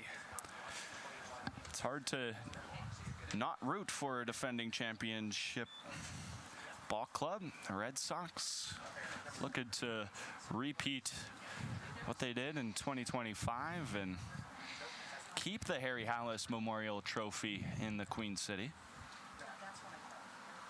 1-1 pitch to Carter Roth. Makes contact there. Emergency hack in the 1 strike count from Roth.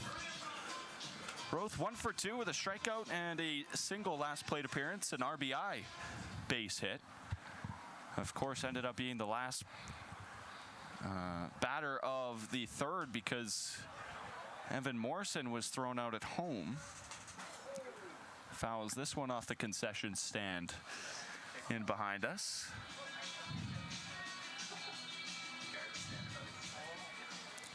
(7-2) the score, top of the 6th inning. Leadoff batter Roth for Medicine Hat. Third straight foul ball out of the third baseman.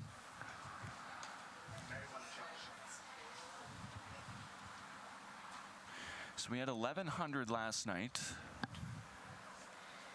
I think I can not that many here tonight, but really solid crowd here is home game number 2 of this season. Yeah, I would estimate probably closer to the 850, 900. You're maybe pushing 1,000, but probably closer to that high triple digits range instead. But 2-2 pitch. Roth makes contact, puts it in play. Cantor fields it. The close play at first, but just gets him. That was about as close as you can get while still being out. As Mason Cantor throws a bullet. let's take a look at this replay here. Good technique and talk about bang, bang, like reaching for that bag right as the ball goes into that glove. That ball's maybe even a mile-per-hour thrower slower out of the hand of Mason Cantor, and maybe Toger doesn't stretch as much as he does. That maybe is a base hit for Carter Roth. And I think we owe Kagan an apology. I just heard Gary tell the staff on the other side of the booth it is Kagan Baker, not Keegan Baker. Apologize to the Bakers and to Kagan. It's all right. I was saying, Len, there's no preseason for us. We get thrust right into it. Yeah. Got to be sharp right from first pitch, and we're gonna make mistakes like that. Got guys coming in and do our best to ask them how to say their names, but we don't always get a chance to talk to these guys. Like talking to these guys. All these guys come from different backgrounds and different parts of the world. Different parts of the world. We have 4 different countries represented on this Red Sox team. Got a handful of Canadians and Americans, and then a pitcher from Sydney, Australia, and of course Mateo Pierre, who's behind the plate, from France. Last year we had a couple guys from the Virgin Islands and from the Bahamas.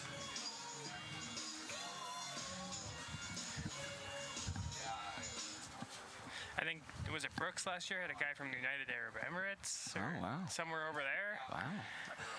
We'll say, like, with having, I believe it's Johnson. Samuel Jackson from Australia. We've seen, again, World Baseball Classic, Team Australia. They had a good tournament. Yeah, they are a force to be reckoned with on the international baseball. Have some up-and-comers, too. Travis Bazzana. Yeah, Bazzana, first round pick. Was he first overall? He was first overall. 3-2, fouled here by Carson Chan. First Australian-born player to be taken first overall in the major leagues, if I'm correct. I mean, I could be wrong, but he, for all time, will be the highest selected Australian player. You can't get any higher than first overall, so. No.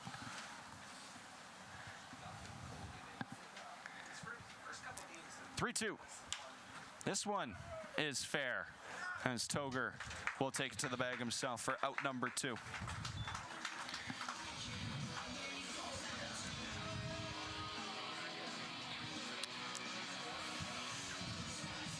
Baker still pitching well here into the 6th. His next pitch will be his 90th on the afternoon. Today's beer batter, Takio Cervantes. It's Kagan Baker. Get on base in this at-bat. Calling him up. $12 for the next 10 minutes. Courtesy of Comcast. Well, on social media. No, I was. Oh, as this one gets away and Cervantes heads to first on the hit by pitch. You know, that 5-spot in the order is giving some trouble to the Red Sox. Not recorded a hit yet, but That is 2 true, errors that and is then true. the hit by pitch. That is true. Because Shabbat, before he left the game, reached on that error, and then of course Cervantes in the last at-bat or last plate appearance reached on an error, and now he's been hit by a pitch. Cervantes did hit a guy last night as well during his 2/3 of an inning. So, and there's been quite a few Mavs pitchers which have been working inside over the last 2 days that have made contact with Red Sox batters. They hit 5 last night. I believe they're at 3 today. So 8 over 2 days. Yeah, 3 Game and a half. 8 hit Red Sox in the last 24 hours. Not even. Counts 2-0 to Eric Calder. He's 1 for 2 on the afternoon with a fly out and hit a single in the 4th inning. Pitch high and away. Ball number 3. As Calder looks to extend the inning here with 2 outs. Yeah, and the Mavericks in a position that usually they've been putting the Red Sox in. Down big late, and they're going to have to try and claw some runs across here if they That'll want be a interesting chance. to see how Regina plays with the lead here. They haven't done that. Strike 1. Had to wait for Shuchuk there behind the plate to make that call. It's the guy that a little bit slower on the calls. Just got to wait a second. And you know, I wonder with some of these guys if they kind of give an indication to the catcher and the batter, especially the batter, when they if they say something under their breath and then make their call, or if everybody's just kind of wondering while they wait. So, especially in the MLB now with the challenges, you can only wait so long. So some of those umpires that take a while to get their call in, and I'm like, well, just wonder. We're going to have a mound visit here. Hey, Gary.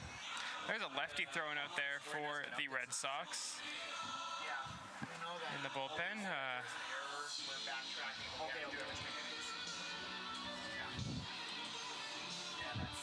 Try to pick up. Quick mound visit just to give Kagan a little motivation. He's really only 1 pitch away from getting out of here. Here, we're getting a view of Looks the like pitcher here. Colton Bank warming up out in the bullpen. Yeah, that's Banker. Been with Regina for a couple of years now. He's from Regina.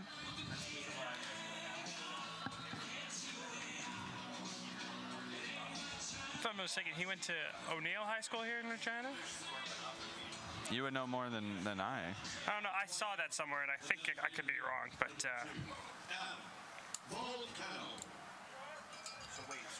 Bank is 4th season already in Regina, and he's only a sophomore. Pitch here fouled back as Adam Volcano remaining in the ballgame despite being taken off the mound. Hit a sac fly, which scored the 2nd run of the ball game for Medicine Hat in the 4th. Wasn't able to help the team on the mound, but doing his part offensively. That one's away, says Ron Shuchuk for ball number 1. Evens the count at 1-1. Again, 2 outs. Takeo Cervantes stands on 2nd after being hit by a pitch. And then Eric Calder working the 5-pitch walk a moment ago. yeah. So the Mavericks have a little something brewing here with 2 outs, 1st and 2nd. Volcano doesn't offer at that one, but it's a called strike as Baker gets ahead 1-2.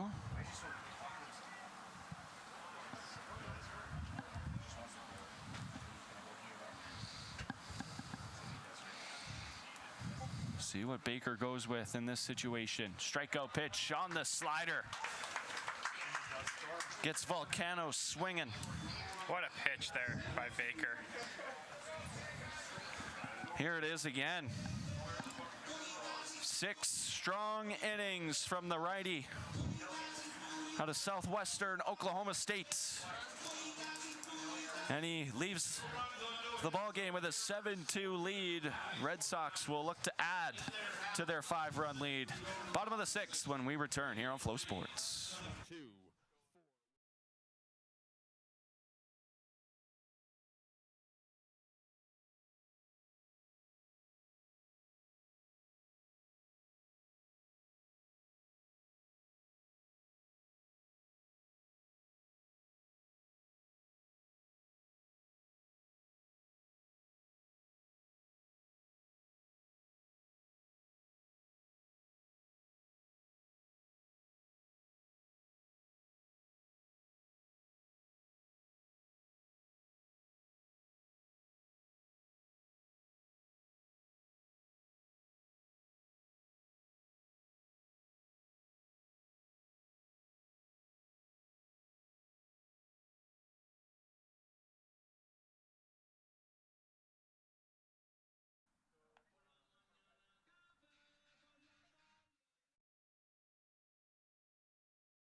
Bottom of the 6th inning here. Red Sox with a 7-2 lead as things continue to roll on here at Curry Field.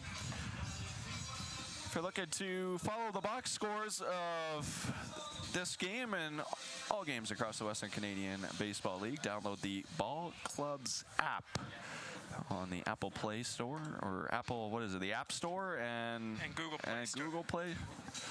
On the FaceTube. On the FaceTube. I'm old, but I don't think I'm that old. Like, come on.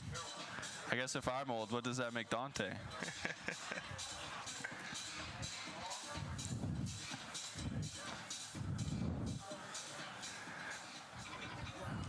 Of course, we've the league as well has seen the feedback, we'll call it, from fans across the league about the change.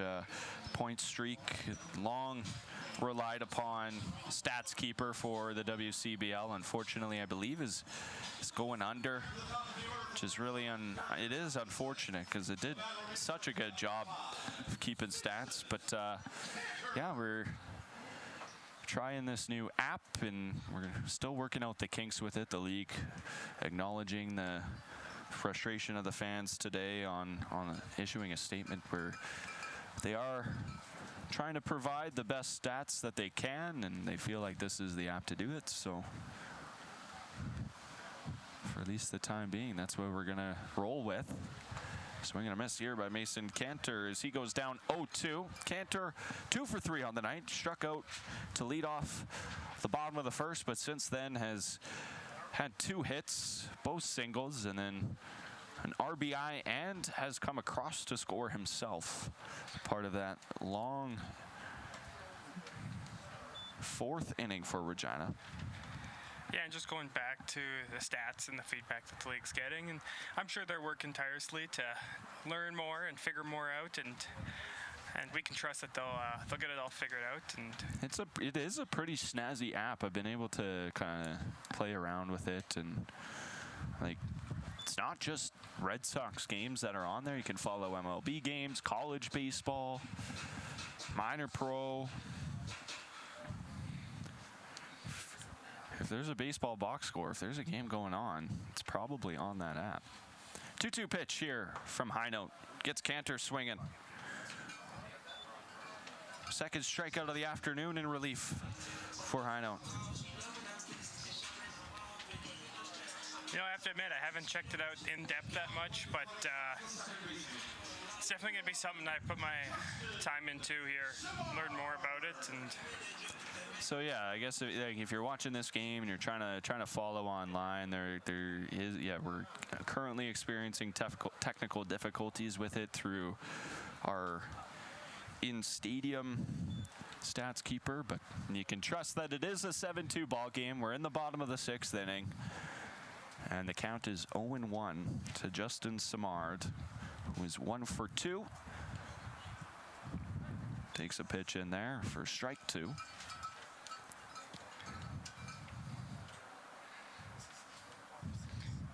A little bit slower pace game than last night's, I'll admit. Pitch here from high note. Fouled. Just caught a piece of it was Simard, and looks like that one hit off the leg of Cervantes as he grimaces.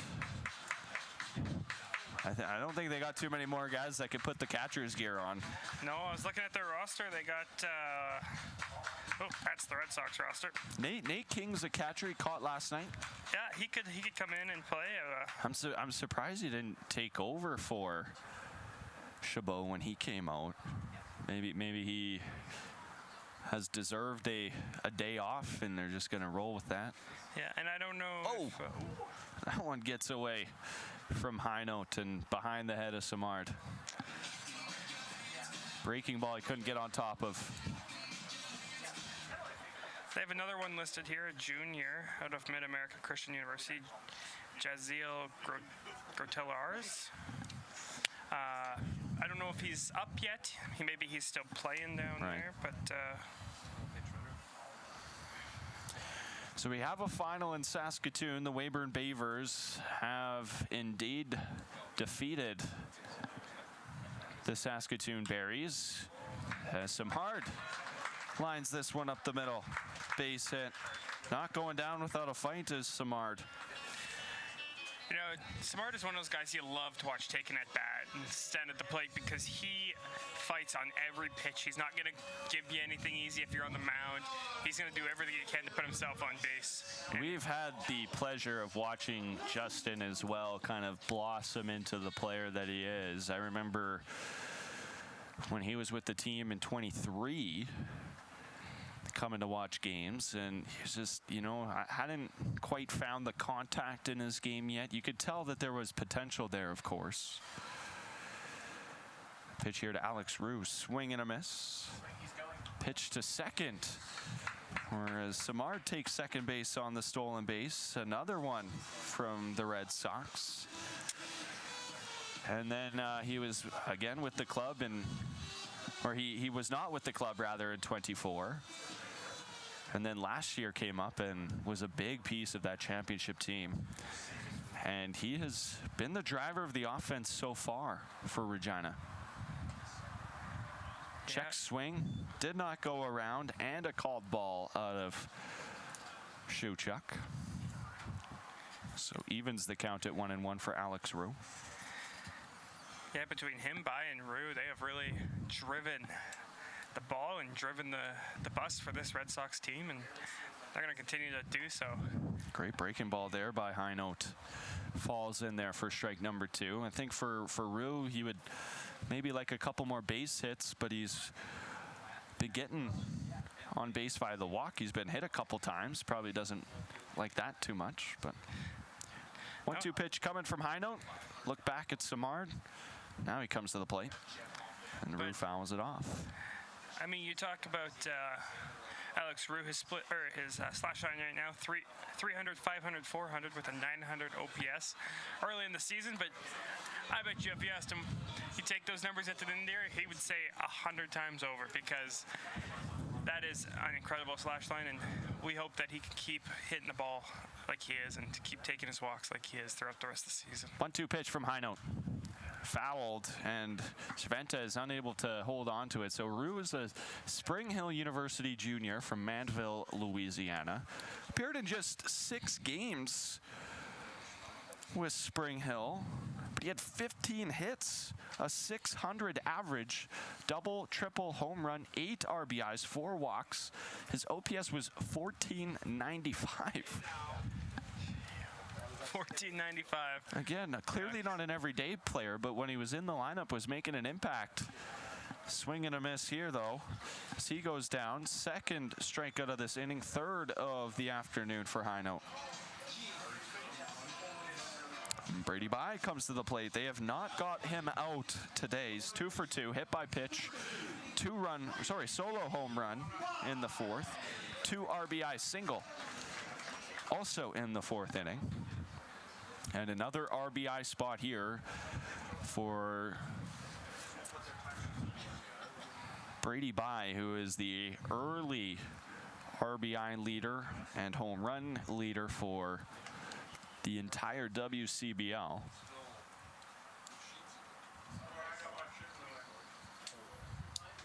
"12 RBIs already for Bye this season to this point. 3 today. Averaging 3 per game. Takes a strike in there. At the knees.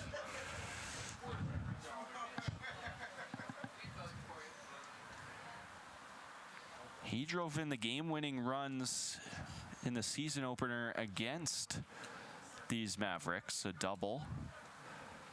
Swing and a miss. Just watching that game, actually, it was Chan out in left field, lost the ball in the lights with 2 outs in a, at the time was a 6-5 ball, or sorry, 6-4 ball, no, 6-5 ball game, and it was a bases clearing double. 3 RBIs for Brady Bye on that play, and Regina went on to win the ball game, but he takes strike 3 there. All 3 outs from Devin High Note coming via the punch out that inning. 4 on the afternoon, and the last one of the most dangerous hitter in that Red Sox lineup. Top of the 7th. We continue on Flow Sports.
What an afternoon from Kagan Baker. He had 6 strikeouts on the afternoon, and each one of them, he was clutch this afternoon. Sat down Carter Roth, Carson Chan a couple times. Blake Dale was set down swinging, and Adam Volcano also punched out as Baker 6 full. Gave up just 4.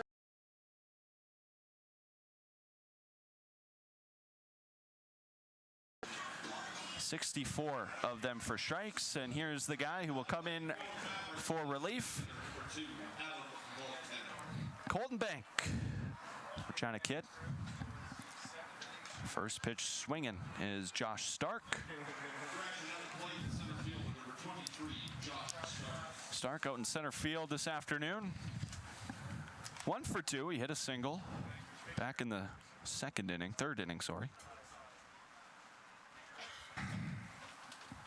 First appearance of this young season for Banker, as they call him.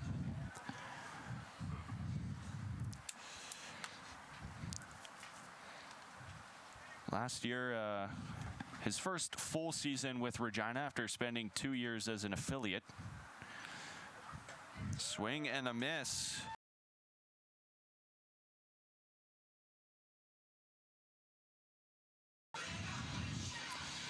So Bank last year out of the bullpen, 0-2 record, 6.25 ERA in 11 games. He did start 3 games as well. He also was given a save. 27 in the third innings pitched, 24 strikeouts, 6 walks issued, 38 hits. Batters hit 314 off of him, and then he also appeared in 1 game in the playoffs where he had 4 innings pitched in relief. First pitch to Padlisny. Soft liner to Mason Cantor. Now batting at shortstop number 5, Blakedale.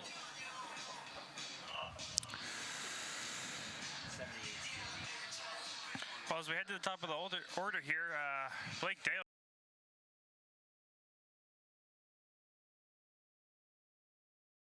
Have to turn something on here if they want a chance to come back in this ball game. Pitch here from Bank. Catches the top of the zone is Blake Dale, the leadoff hitter tonight. Hasn't been on base yet, 0 for 3. Fly out to left field, a line drive to left field as well, and then struck out looking. Last plate appearance in the 5th. This one is a base hit for Blake Dale. 6th of the year for Dale. First of today. Now batting the right fielder, Evan Morrison. Just kind of took it the other way. Right up the middle.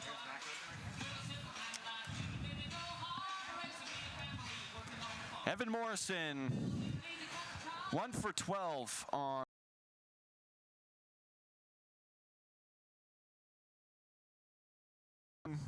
Does have 7 walks. Hasn't drawn one yet today. As we noted earlier, an incredibly patient hitter. He's not going to give you any easy outs, any swinging outside the zone on 3 straight swinging strikes. He's going to make you earn it on the mound. And pitches like that, he will not chase. And he's shown that. This is the 16th career appearance for Colton Bank. 39 1/3 career innings. 0-3 record though. Swing and a miss on Evan Morrison. 29 strikeouts, 13 walks, 52 hits. At 5.95 ERA on his career for the WCBL.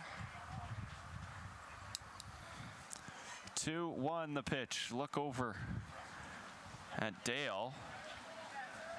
Morrison went around, and Dale thought it was a walk. He had started making his way over to second, but they said that Morrison went around on the check swing for strike number 2. So 2 strikes, 2 outs, 2 balls as well. Runner on first. Yeah, that's what Bank to the plate. Looper is gonna drop as By just couldn't find it. The play at third. No, they said they missed the tag as Cantor was there to make the play. And they say that Dale got in there. This was close.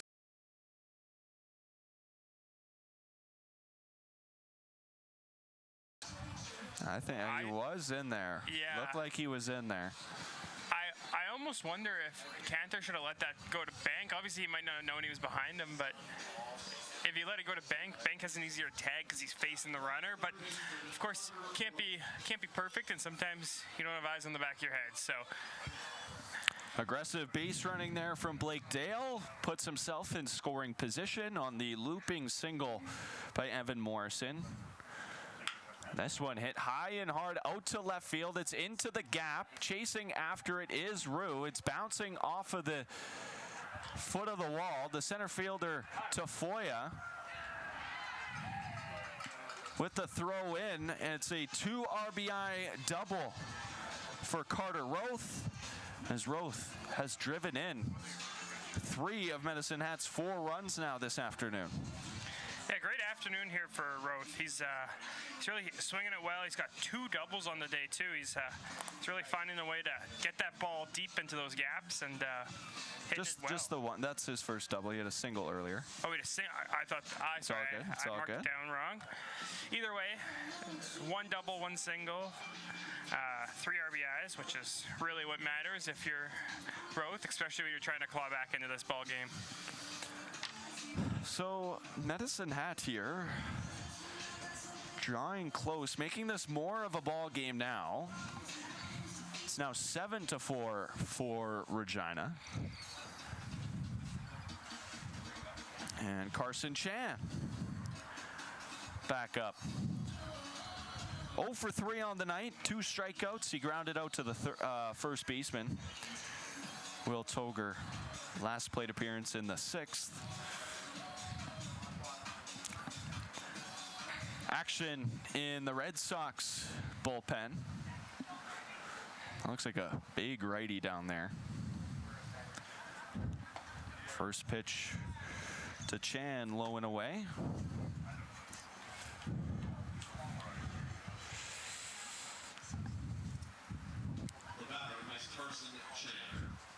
Righty out there in the Red Sox bullpen.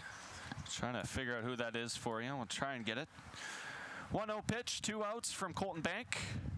Pitch high and away. They're going to try and get the runner out at second. The ball bounces off of Roth. But the pickoff attempt, that's aggressive fielding from Mateo Pierre behind the plate. Looks like Roth maybe got stepped on the play. Close there, he kind of stayed on the ground a little bit. Cantor and Moore just took the ball off the hip. Wanted to make sure he stayed on the bag just in case Cantor did have the ball. 2-0 count now to Chan. Pitches high. As Bank falls behind 3-0, he's going to ask for a new ball.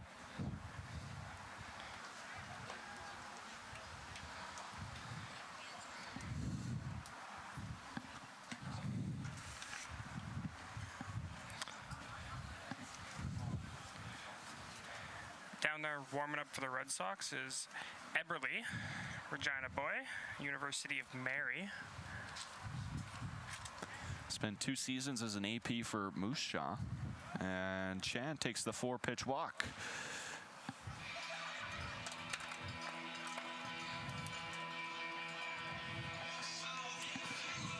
Two runners on now for Cervantes, who is yet to record a hit, but he's been on base twice. He reached via an error his first plate appearance after coming in as a replacement for Jamel Chabot, who left the game with an injury, and then last plate appearance for Cervantes was hit by a pitch. So the Mavericks now threatening here to tie the ball game in the 7th. This one gets away from Pierre. He's looking to find it. Wild pitch from Bank allows both runners to advance.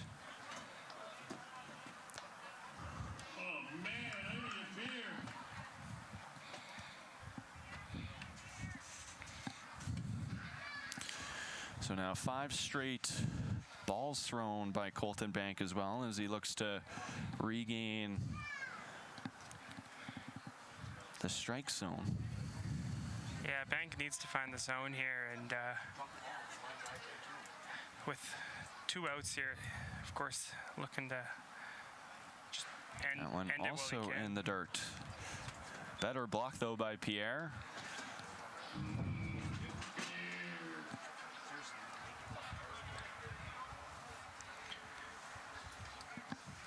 You know, we have the beer batter promotion here in Regina. I wonder if you reach on an air, I don't think you get those beers, so that means no beer for the... if the runner gets on base, yeah, the fans have been stymied of the deal. I think it's 2 for 12.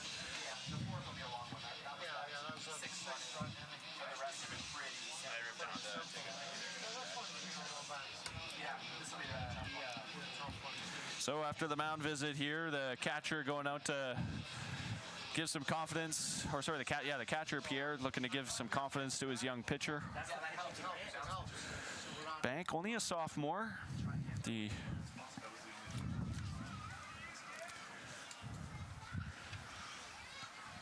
Valley City University takes a strike there.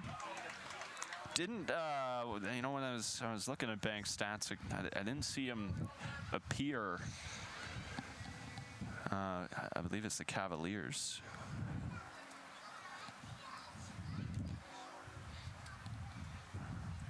But last season 0-2 with a save. This one grounded to Samard. Fell over to make the grab, and he makes the throw to make sure that the Mavs don't add any more runs here in the 7th inning, but the Mavericks do add 2 to the scoreboard, and now they hold a 7-4 lead. We'll stretch here at Curry Field and be back shortly on Flow Sports. Mavericks cutting into the lead, but they still trail it.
New pitcher into the ball game here as we cross into the bottom of the 7th inning for Medicine Hat. It is Levi Tibet taking the mound. At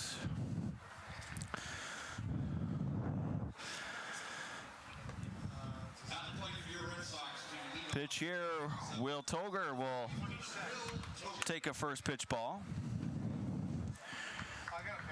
And Levi has not appeared in a game yet this season. Try to track down some college information so that we have something to work off of here. 1-0 pitch in there for a strike to even the count.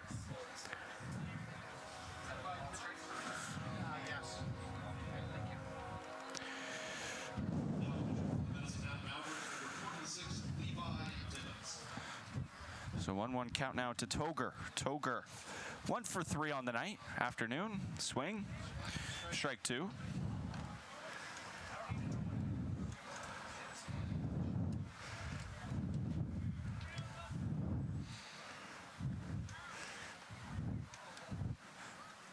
Tibet's first appearance of the 2026 season for Medicine Hat. Looking to just keep this score where it is to give the Mavericks a chance. That one kind of overthrown a little bit. Goes in the other batter's box to even the count at 2-2 to Toger. Toger hit a single in the 4th inning and then came around to score shortly after that. Of course, he swung at the very first pitch after Brady Bye's home run and lined it into center field. This one hit hard and towards the shortstop. Dale diving at it, but it goes underneath the glove. Second hit of the afternoon for the first baseman, Toger.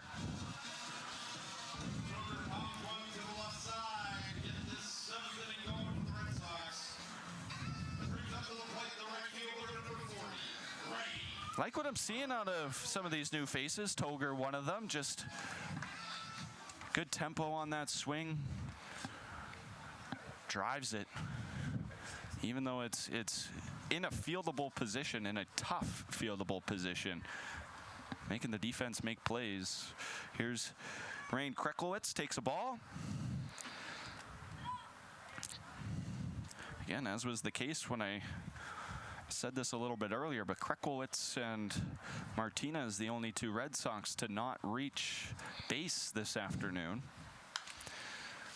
Fouled back. Pierre has drawn a walk, and those 3 players are the lone without base hits today. 6 Regina players with hits this afternoon.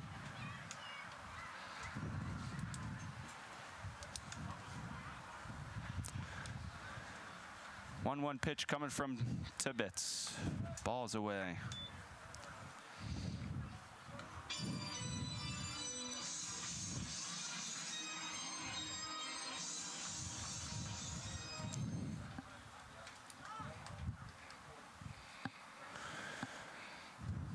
Toger leading off of first.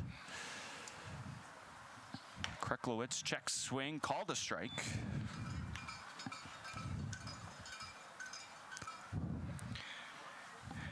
After some deep digging, I would call it, went to his page on his current team, and it appears that they don't have any of his stats listed on there. I don't know if he didn't make an appearance with the college he played for this year, or if they don't list him. Swing and a miss. Down goes Kreklowitz. First time he's struck out this afternoon. First strikeout for Tibbetts. So the most recent thing we have is when he was with Central Maine Mustangs in the 2024-2025 season. He appeared 3 times, started 2 of them with a 2-1 record, pitched 18 innings to a 2.89 ERA with 32 strikeouts in 18 innings. So he's got a lot of swing and miss in that arm, as we saw on the most recent batter.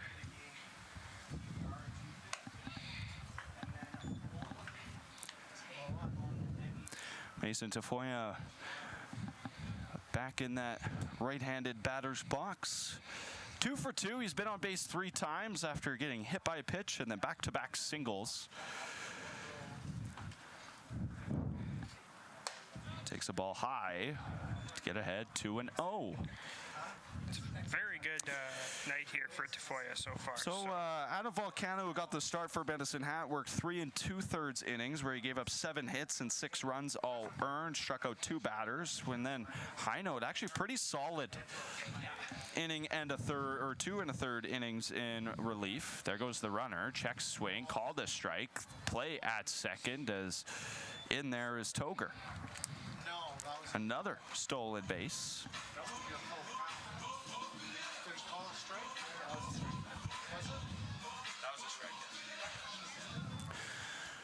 2 on the count now to Mason Tafoya.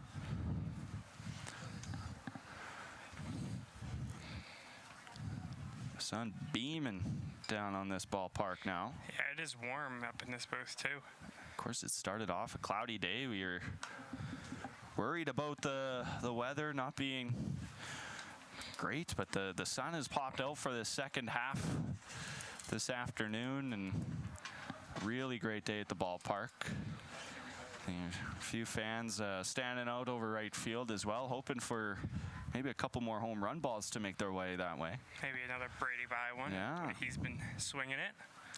I have to wait a few batters to see by again. Here's the 2-2 pitch inside to fill the count. Hard fastball on the inner part of the plate. Foy had to move the feet out of the way. With how potent this Red Sox offense is, though, we might be waiting a few batters for By, but it feels like you could look down your scorecard, look up, and By could be at the plate. Yes. So full count, 1 out. This one, looping. Roth jumping, makes the grab. Toger not off of second far enough to get thrown out. Soft little line drive. Thought that it was really going to be one of those ones that just kind of fell in behind the third baseman, but Roth made a good play to get up high and get his glove on that, and great play there for him. Veteran play by a veteran player over there at third base. Brings Ty Martinez, looking to get on base for the first time today. 0 for 3. Popped up, strikeout, ground out. Takes a strike.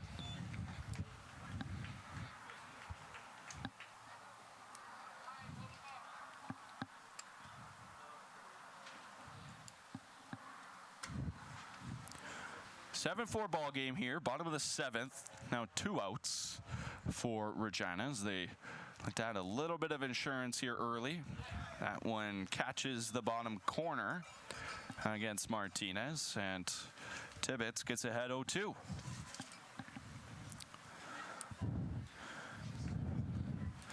Tristan Eberle still warming up down there for the Red Sox. Looks poised to come in for the top of the 8th. Pitch here. Swing and a miss. Strikeout swinging for Ty Martinez. Second of the afternoon for Tibbetts. Strong inning in relief as he strands the runner in scoring position. Score remains 7-4 for the Mavericks. Continue their comeback when we return for the 8th inning. Red Sox fans, look to the video.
New pitcher on the mound for the Regina Red Sox as we go to the top of the 8th inning. It's Tristan Eberle making his first appearance of the year.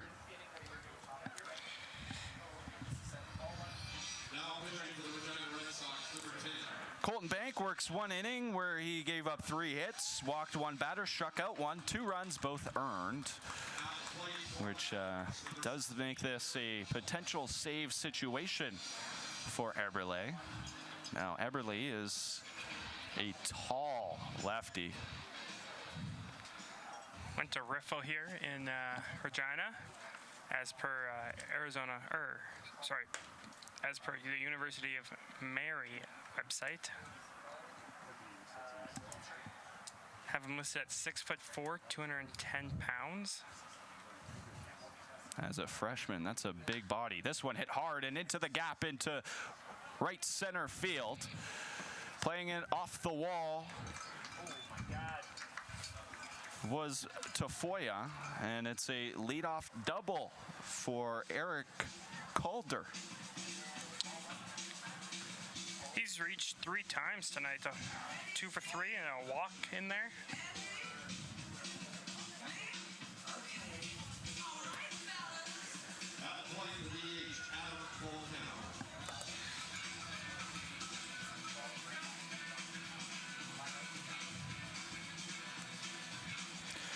Adam Volcano, the DH, but he started the afternoon on the mound for Medicine Hat.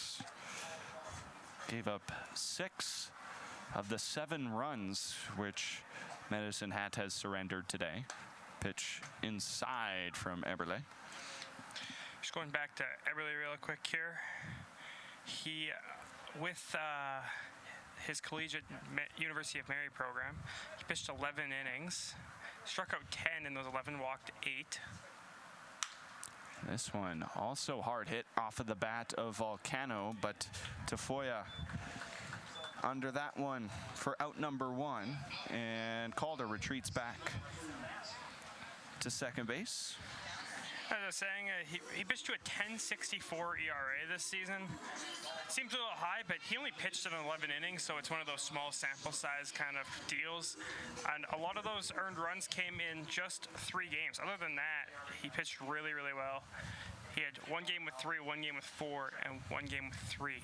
Everything else was 2, 0, and 1. So, woo, that one gets away. Pierre able to snag it. This is Josh Stark, who's 1 for 3 on the afternoon. Now Eberle was a high school affiliate for the Moose Jaw Miller Express in 2023 and in 2024. Appeared in just 3 games for the Millers. 3 innings, gave up a hit and a run. 4 strikeouts with an ERA of 3. Not too shabby for a guy who was in high school having to go up against some guys that are probably 5-6 years older than him at the time. This one popped into foul territory. It's going to stay foul. yeah, it's very bright. I'm surprised that the Express didn't have him come as an affiliate last year then as well, because like you said, that's very strong for a guy who is quite a few years younger than some of the best hitters in this league.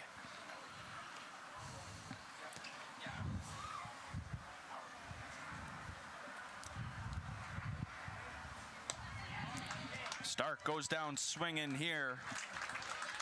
First strikeout as a Regina Red Sox for Tristan Eberle.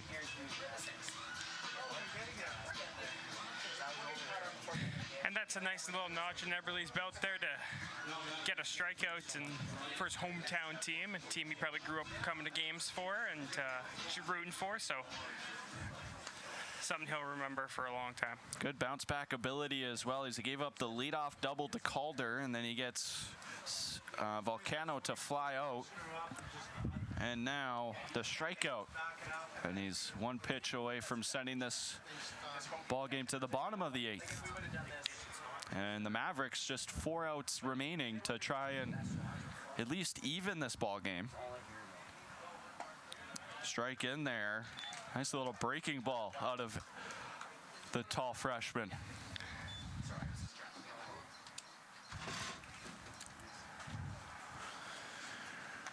One the count now to Pid Lindsney.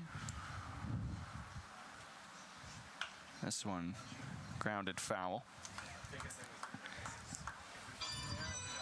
That wind still blowing hard out to right field. No one really taking advantage. I mean, yes, Brady By's home run was to right field today.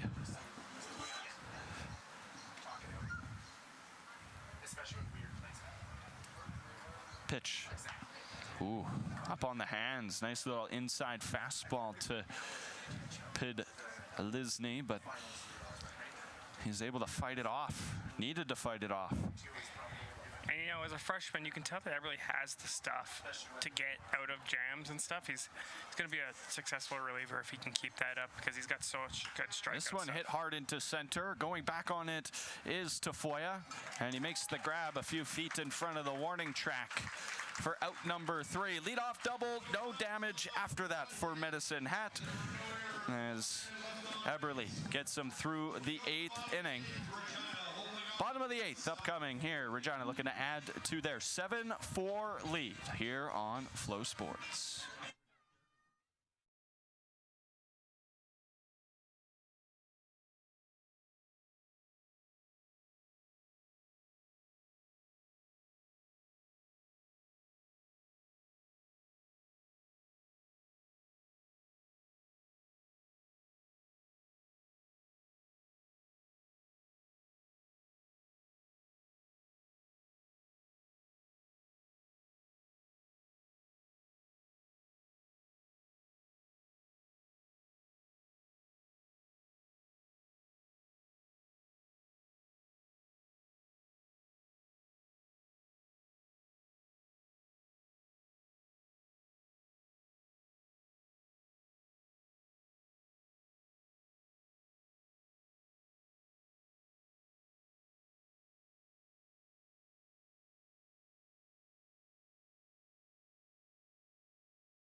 Pitching change for the Medicine Hat Mavericks as we go to the bottom of the 8th inning in a 3-run lead for the Regina Red Sox.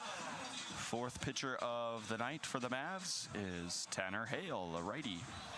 Yeah, Tanner Hale has made one WCBL appearance in 2026. He pitched 2 innings Friday night against the Brooks Bombers. He struck out 3 in those 2 innings, walked 1, hit 1, gave up no hits and no runs. He threw 34 pitches on Friday night. First pitch swinging is Mateo Pierre, but he fouls it out of play. It just feels like right now Medicine Hat needs a shutdown inning to give themselves a shot in the top of the 9th. A little bit of movement down there in the Regina bullpen. Nobody throwing, though, so it'll be interesting to see if Eberle is indeed coming out to close out this ball game, or if someone else will be taking the 9th. Looking for a little bit more of a sample size on Hale here. He appeared 15 times for Feather River College.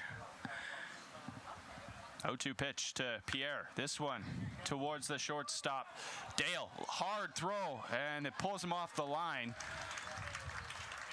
To me, that's the first base hit of the season for Mateo Pierre, and yes, the scorers agree. Yeah, that one was hit too far over to be routine and considered an error. Going back to Hale, he appeared 15 times, started 14 of those, so appearing in relief here is a little different for him. 6-2 record, 75 innings pitched to a 3.7 ERA and a 1.5 WHIP with 66 Ks. It's a very impressive line there for Tanner Hale. Mason Cantor coming up to the plate. This one slicing foul down the left field line. After the leadoff single by Mateo Pierre, Cantor comes to the plate now. Cantor does have an RBI already tonight on 2 hits. He's 2 for 2 with 2 singles and 2 strikeouts as Cantor.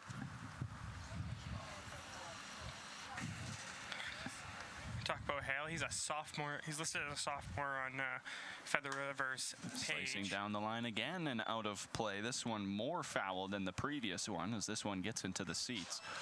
So as a guy in his second year, it's quite impressive to... So I'm seeing Jamel Chabot right now in the bullpen, and he is limping more than he was even earlier in this ball game. So there's your injury update. With the eye test at least. So again, hopeful that a guy like Chabot isn't out long term. He's just such a good young player. Counts 1-2 to Mason Cantor. Pierre still leading off of first. Hale with the delivery. This one popped foul, and Roth will watch it go into the seats. We can close the book on Tibbetts as well. He worked 1 full inning, gave up a hit, struck out 2 batters, did not give up a run. I'm just looking at Hale's page here. Sorry, I'm just enjoying it. He's pitched really well in some games. He threw a complete game with only 2 runs given up on May 17th. This one hit into left field. That one's going to drop in front of Chan. Back-to-back singles to lead off the Sox half of the 8th.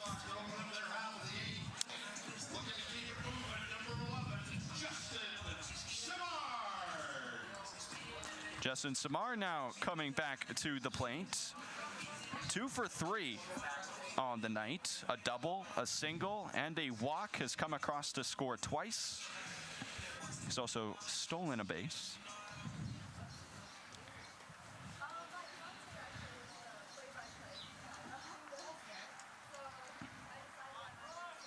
Tanner Hale, the delivery, swing and a miss on the breaking ball by Justin Samard. Great pitch there by Hale. It was an amazing pitch. Samard showing bunt, bring the infield in a little bit, especially the corners, and then tried to swing away and just missed it. 0-1 pitch from Hale. In there for strike 2.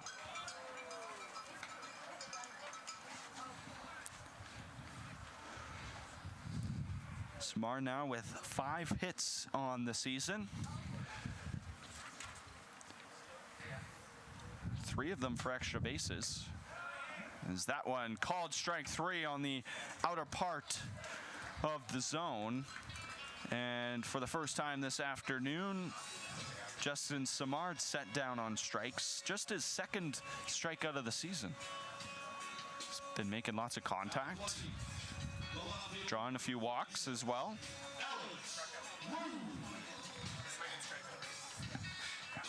So, each of these teams have brought in a tall reliever in the last innings pitched for each of them. Called strike 1 at the top of the zone. Now if this score holds, Regina will go to 3-1 on the year, but also take a 3-0 series lead already between these two teams. They only play 8 times in this season, which is sort of unfortunate because the last time we will see Medicine Hat here is June 29th, and the last time these two teams will play is July 21st. That's about halfway through the year. Yeah, you could see, like we talk about how guys come up later, and like you could see that these, especially these Red Sox fans, might not see some of the pitchers at all, or Red Sox players in general, if the schedules don't line up. Some of these pitchers that they might see in the playoffs, they might have not seen all season because they line up so early and they don't play them the first 3 times that they and these teams seem already to, as they have been the last 2 years, likely first round. Strike 3 called. Another delayed strike call as Ron Shuchuk calls Alex Rue on strikes, and Rue not liking the call. Yeah, giving a little bit of a comment to the umpire about how he feels. Gonna take a look. Yeah, there's at the belt. It was, yeah. It was at the belt. High, yeah. We got the side view. So, I don't know if he thought maybe he was inside or... By first pitch swinging to start this at bat, fouls it off. By is 2 for 3. He's been on base 3 times. Hit by pitch. Solo home run and a 2 RBI single. Struck out last plate appearance, but he also has a stolen base. 6, 7 stolen bases, which somewhere around there today. That ball high. Hale, a strike thrower, though. I can tell that right away.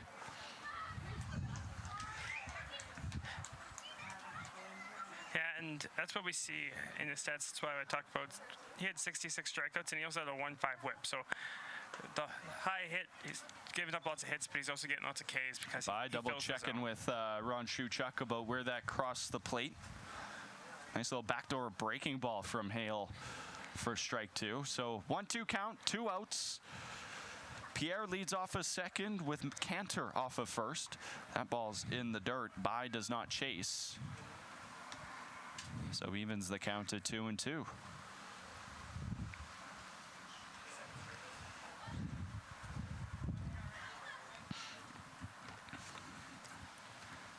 I'll say By's chase rate this year also much more disciplined at the plate. This one put into play into left field, though chasing after it is Chan. It is going to stay up for him to make the grab. And the Red Sox leave 2 runners on here in the 8th with a chance to add to their 7-4 lead, but a 3-run lead remains. It is Tristan Eberle coming back out to try and close this one down and hold on to that 3-run lead. Top of the 9th when we return on Flow Sports.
Mavericks down to their final 3 outs to try and even this one, or potentially even take the lead, kind of flip the script on the Red Sox, who have already won 2 games in comeback fashion against Medicine Hat.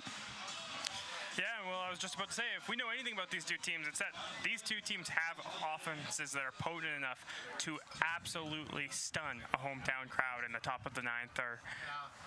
Oh, this one goes behind the back of Blake Dale, who's going to lead things off. The Mavs are bringing the top of the order. 1, 2, 3 hitters to the plate, and Eberle back on the mound after throwing 13 pitches in the top of the 8th. This one fouled back. No better time than the present to talk about our next broadcast. The Red Sox will be back at home on Tuesday against the Saskatchewan Berries. The Highway 11 rivalry renewed. Of course, you can catch that one live on Flow Sports. 1-1 pitch goes to the backstop. You know, last year when I think it was Game 4 was home for the Red Sox against the Berries in the Eastern Division final there, send them to the championship round. Game 2? Is it a 3-game series? 3-game series only. Oh, okay. This one poked foul, well foul. Maybe will blow back into play. Almost did. Anyways, as I was saying, I was here in the stands, and I don't think I've ever seen this place so full. There was people crowded around the railings of the fence. There was over 100 people out on the hill. It was packed in here. And that series for Saskatchewan was huge. The Red Sox winning 2 games on the road to claim that series. Actually, the road team won in all 3 games. Down goes Dale swinging. Second strikeout of the afternoon for Eberle. It's an absolutely wonderful pitch. You had him down 1-2, and able to get him to fan on a breaking ball out of the zone. So Evan Morrison, who's got his first 2 hits of the 2026 season, 2 for 4 on the afternoon. 2 singles, a strikeout. Ooh, that ball well outside. Somebody thought it was a strike.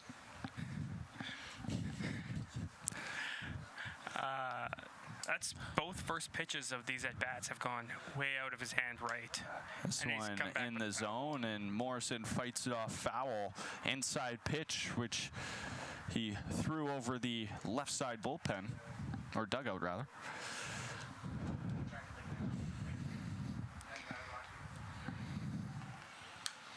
This one fouled back to the screen, and now Eberle ahead in this count, 1-2 with 1 away to Evan Morrison. See if he goes back to a breaking ball in the dirt, try to get him to swing over top of it after he's got him in what looks like swing mode here. Wind up and the pitch from Eberle. Outside. Same fan thought that was a strike. I believe Chris Hahn warming up for the Red Sox. Could also be Garrett Mullins. And Morrison works the count full. Just there, just in case. Eberle needs some help to get out of the inning. And that one is outside, and Morrison able to work another walk. First walk that he's been issued today. But his 8th on the season. 8th on the season. 4 games, so really. So he is now 2 for 13 with 8 walks. And, with 2 strikes, that last take, that's a tough take with 2 strikes there. It might be a little high, but sometimes those high ones they look so appealing to hitters because it's right in their eye level. It looks like they can get to it, but good discipline there from Morrison.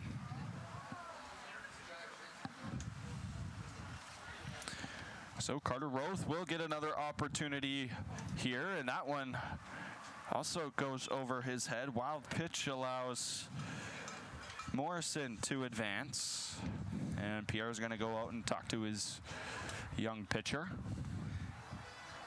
I don't know if you can't even tell what it is, if he's trying to fastball, he's releasing it too early, or if it's popping a slider or something out of his hand, but it just 3 straight batters in a row. That first pitch has just gone right through the right-handed batter's box.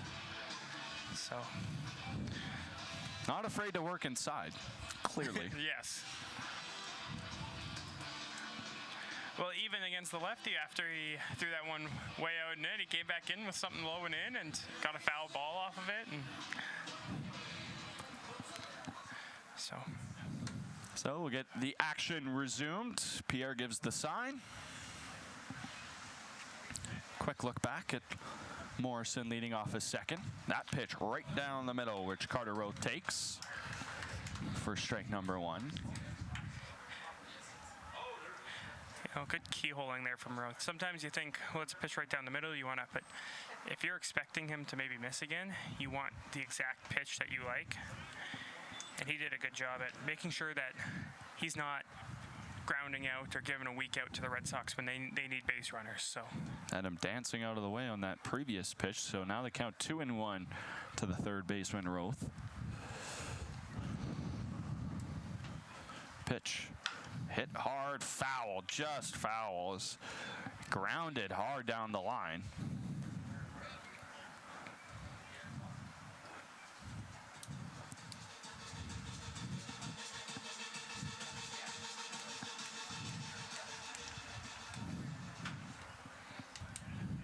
Meat of the order up here from Medicine Hat as they look to draw even.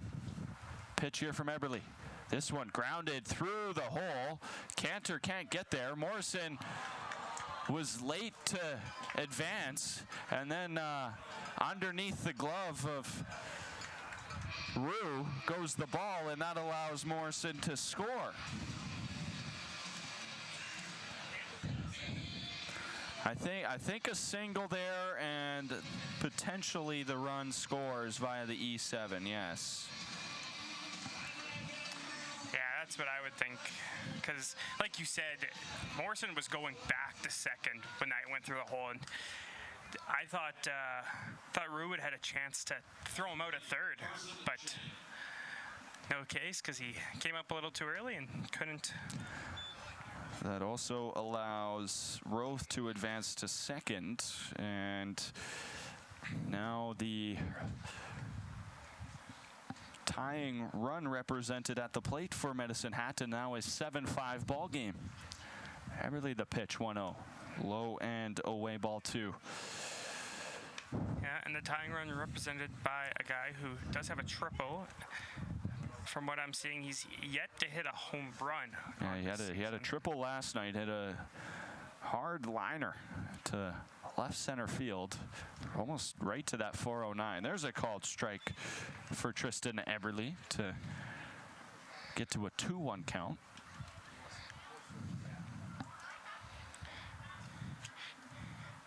Yeah, one triple, yet to record an RBI on the season as well for Carson Chan. That one misses the bottom of the zone, and now Eberle behind 3-1. They do have somebody warming up down there, as you noted earlier. So if the Red Sox feel the need that they need to get their youngster out, they do have somebody ready. Swing and a miss. Looked like he changed his mind about halfway through the swing, did Chan. But he offers at it nonetheless to run the count full.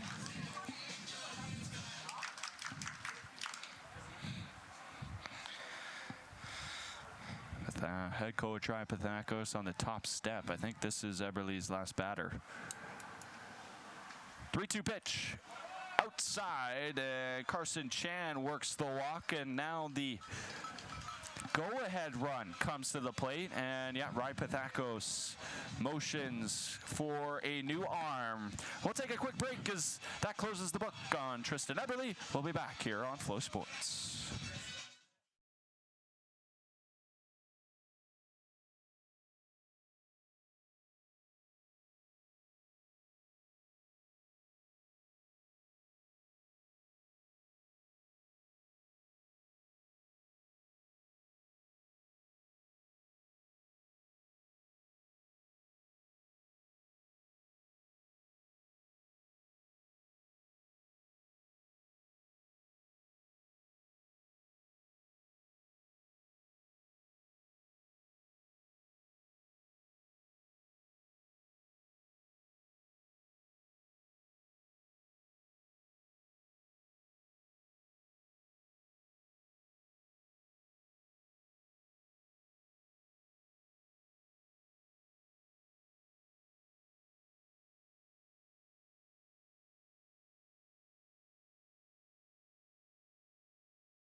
Now batting for the Mavericks, the catcher number 14, Tadeo Fernandez. Chris Hahn called into the ball game in an attempt to close this game out. He's thrust into a really tough situation with 2 runners on, and now the go-ahead run represented at the plate. Tying run is on base. Yeah. 1 out away here in the top of the 9th. Cervantes swinging at the first pitch, fouls it off.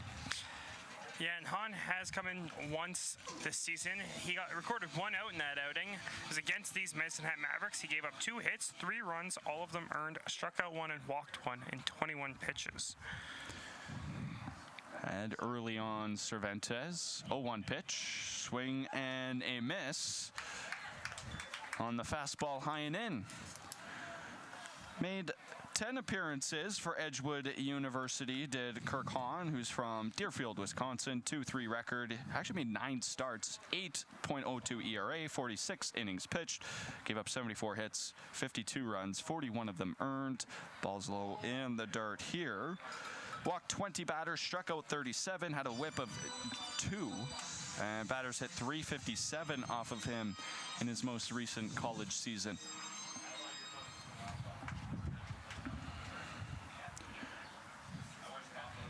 Looking to rebound after that opening night performance. Fastball just in front of the plate for ball number 2, evens the count.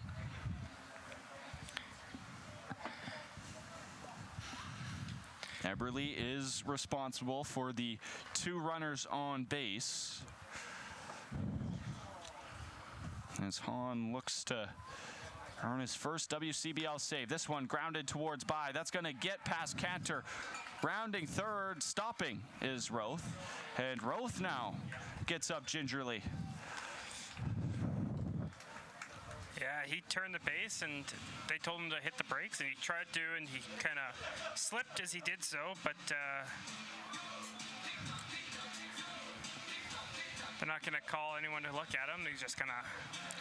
So now the go-ahead run at first with the bases loaded and just 1 out here for the Medicine Hat Mavericks. They've already brought a run across this inning.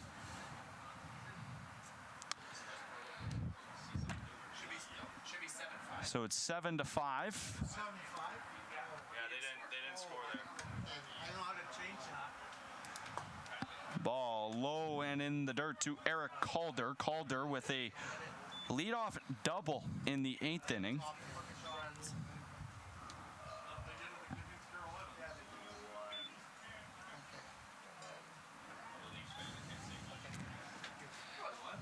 One 1-0 pitch from Hahn, catches the outer part of the plate for strike 1 to even the count.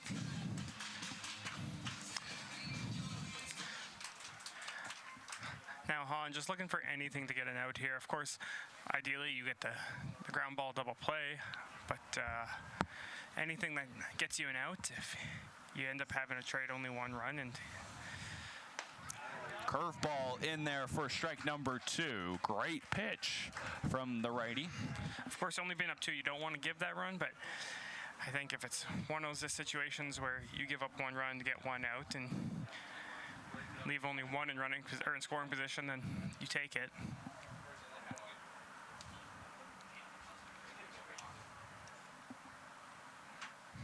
One-two pitch here from Hahn. Curveball in there. Strike 3. Gets Calder looking for out number 2. Maybe the most important out to this point of the ball game. That was an absolutely amazing pitch. It just froze Calder. He watched it and he just waited for the umpire to make his call.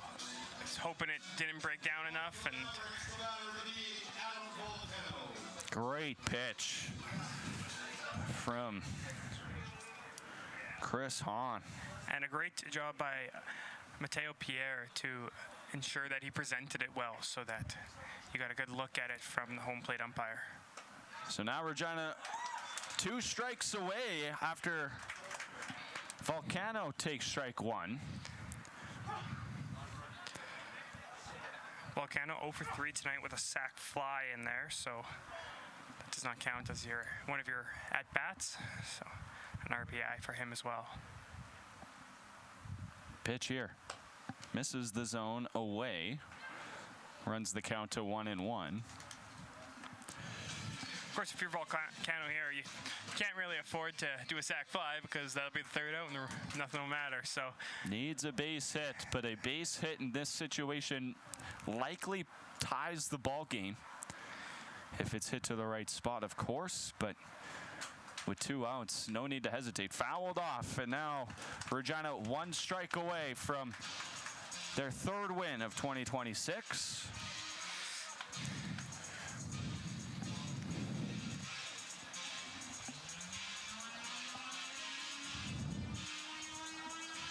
On long look in there as Volcano took time. Pierre gives the sign. Now the set. Strike 3, ball game as Hahn sets down Volcano. And the Regina Red Sox sweep the Mavs in this weekend series, 2-0. And the defending champions are out to a 3-1 start to 2026.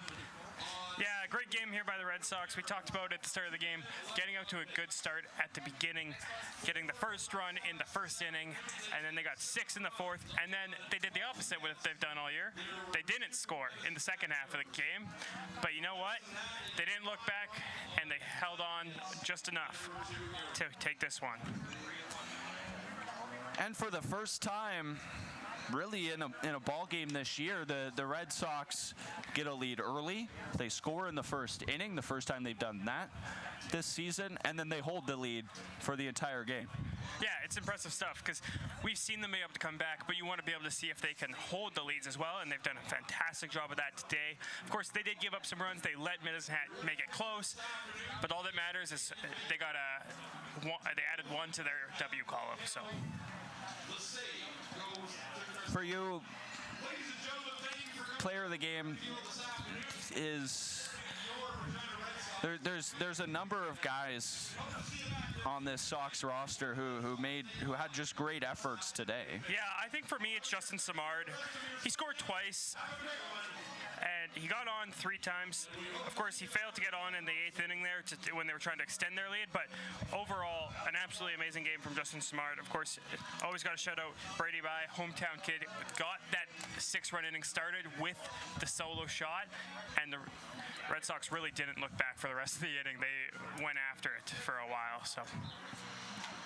3rd home run of the season for Brady By, while Simard was 2 for 4 with 2 hits and a walk as well, as you mentioned. Final line today, Kagan Baker earns his first WCBL win, while Chris Hahn gets his first WCBL save.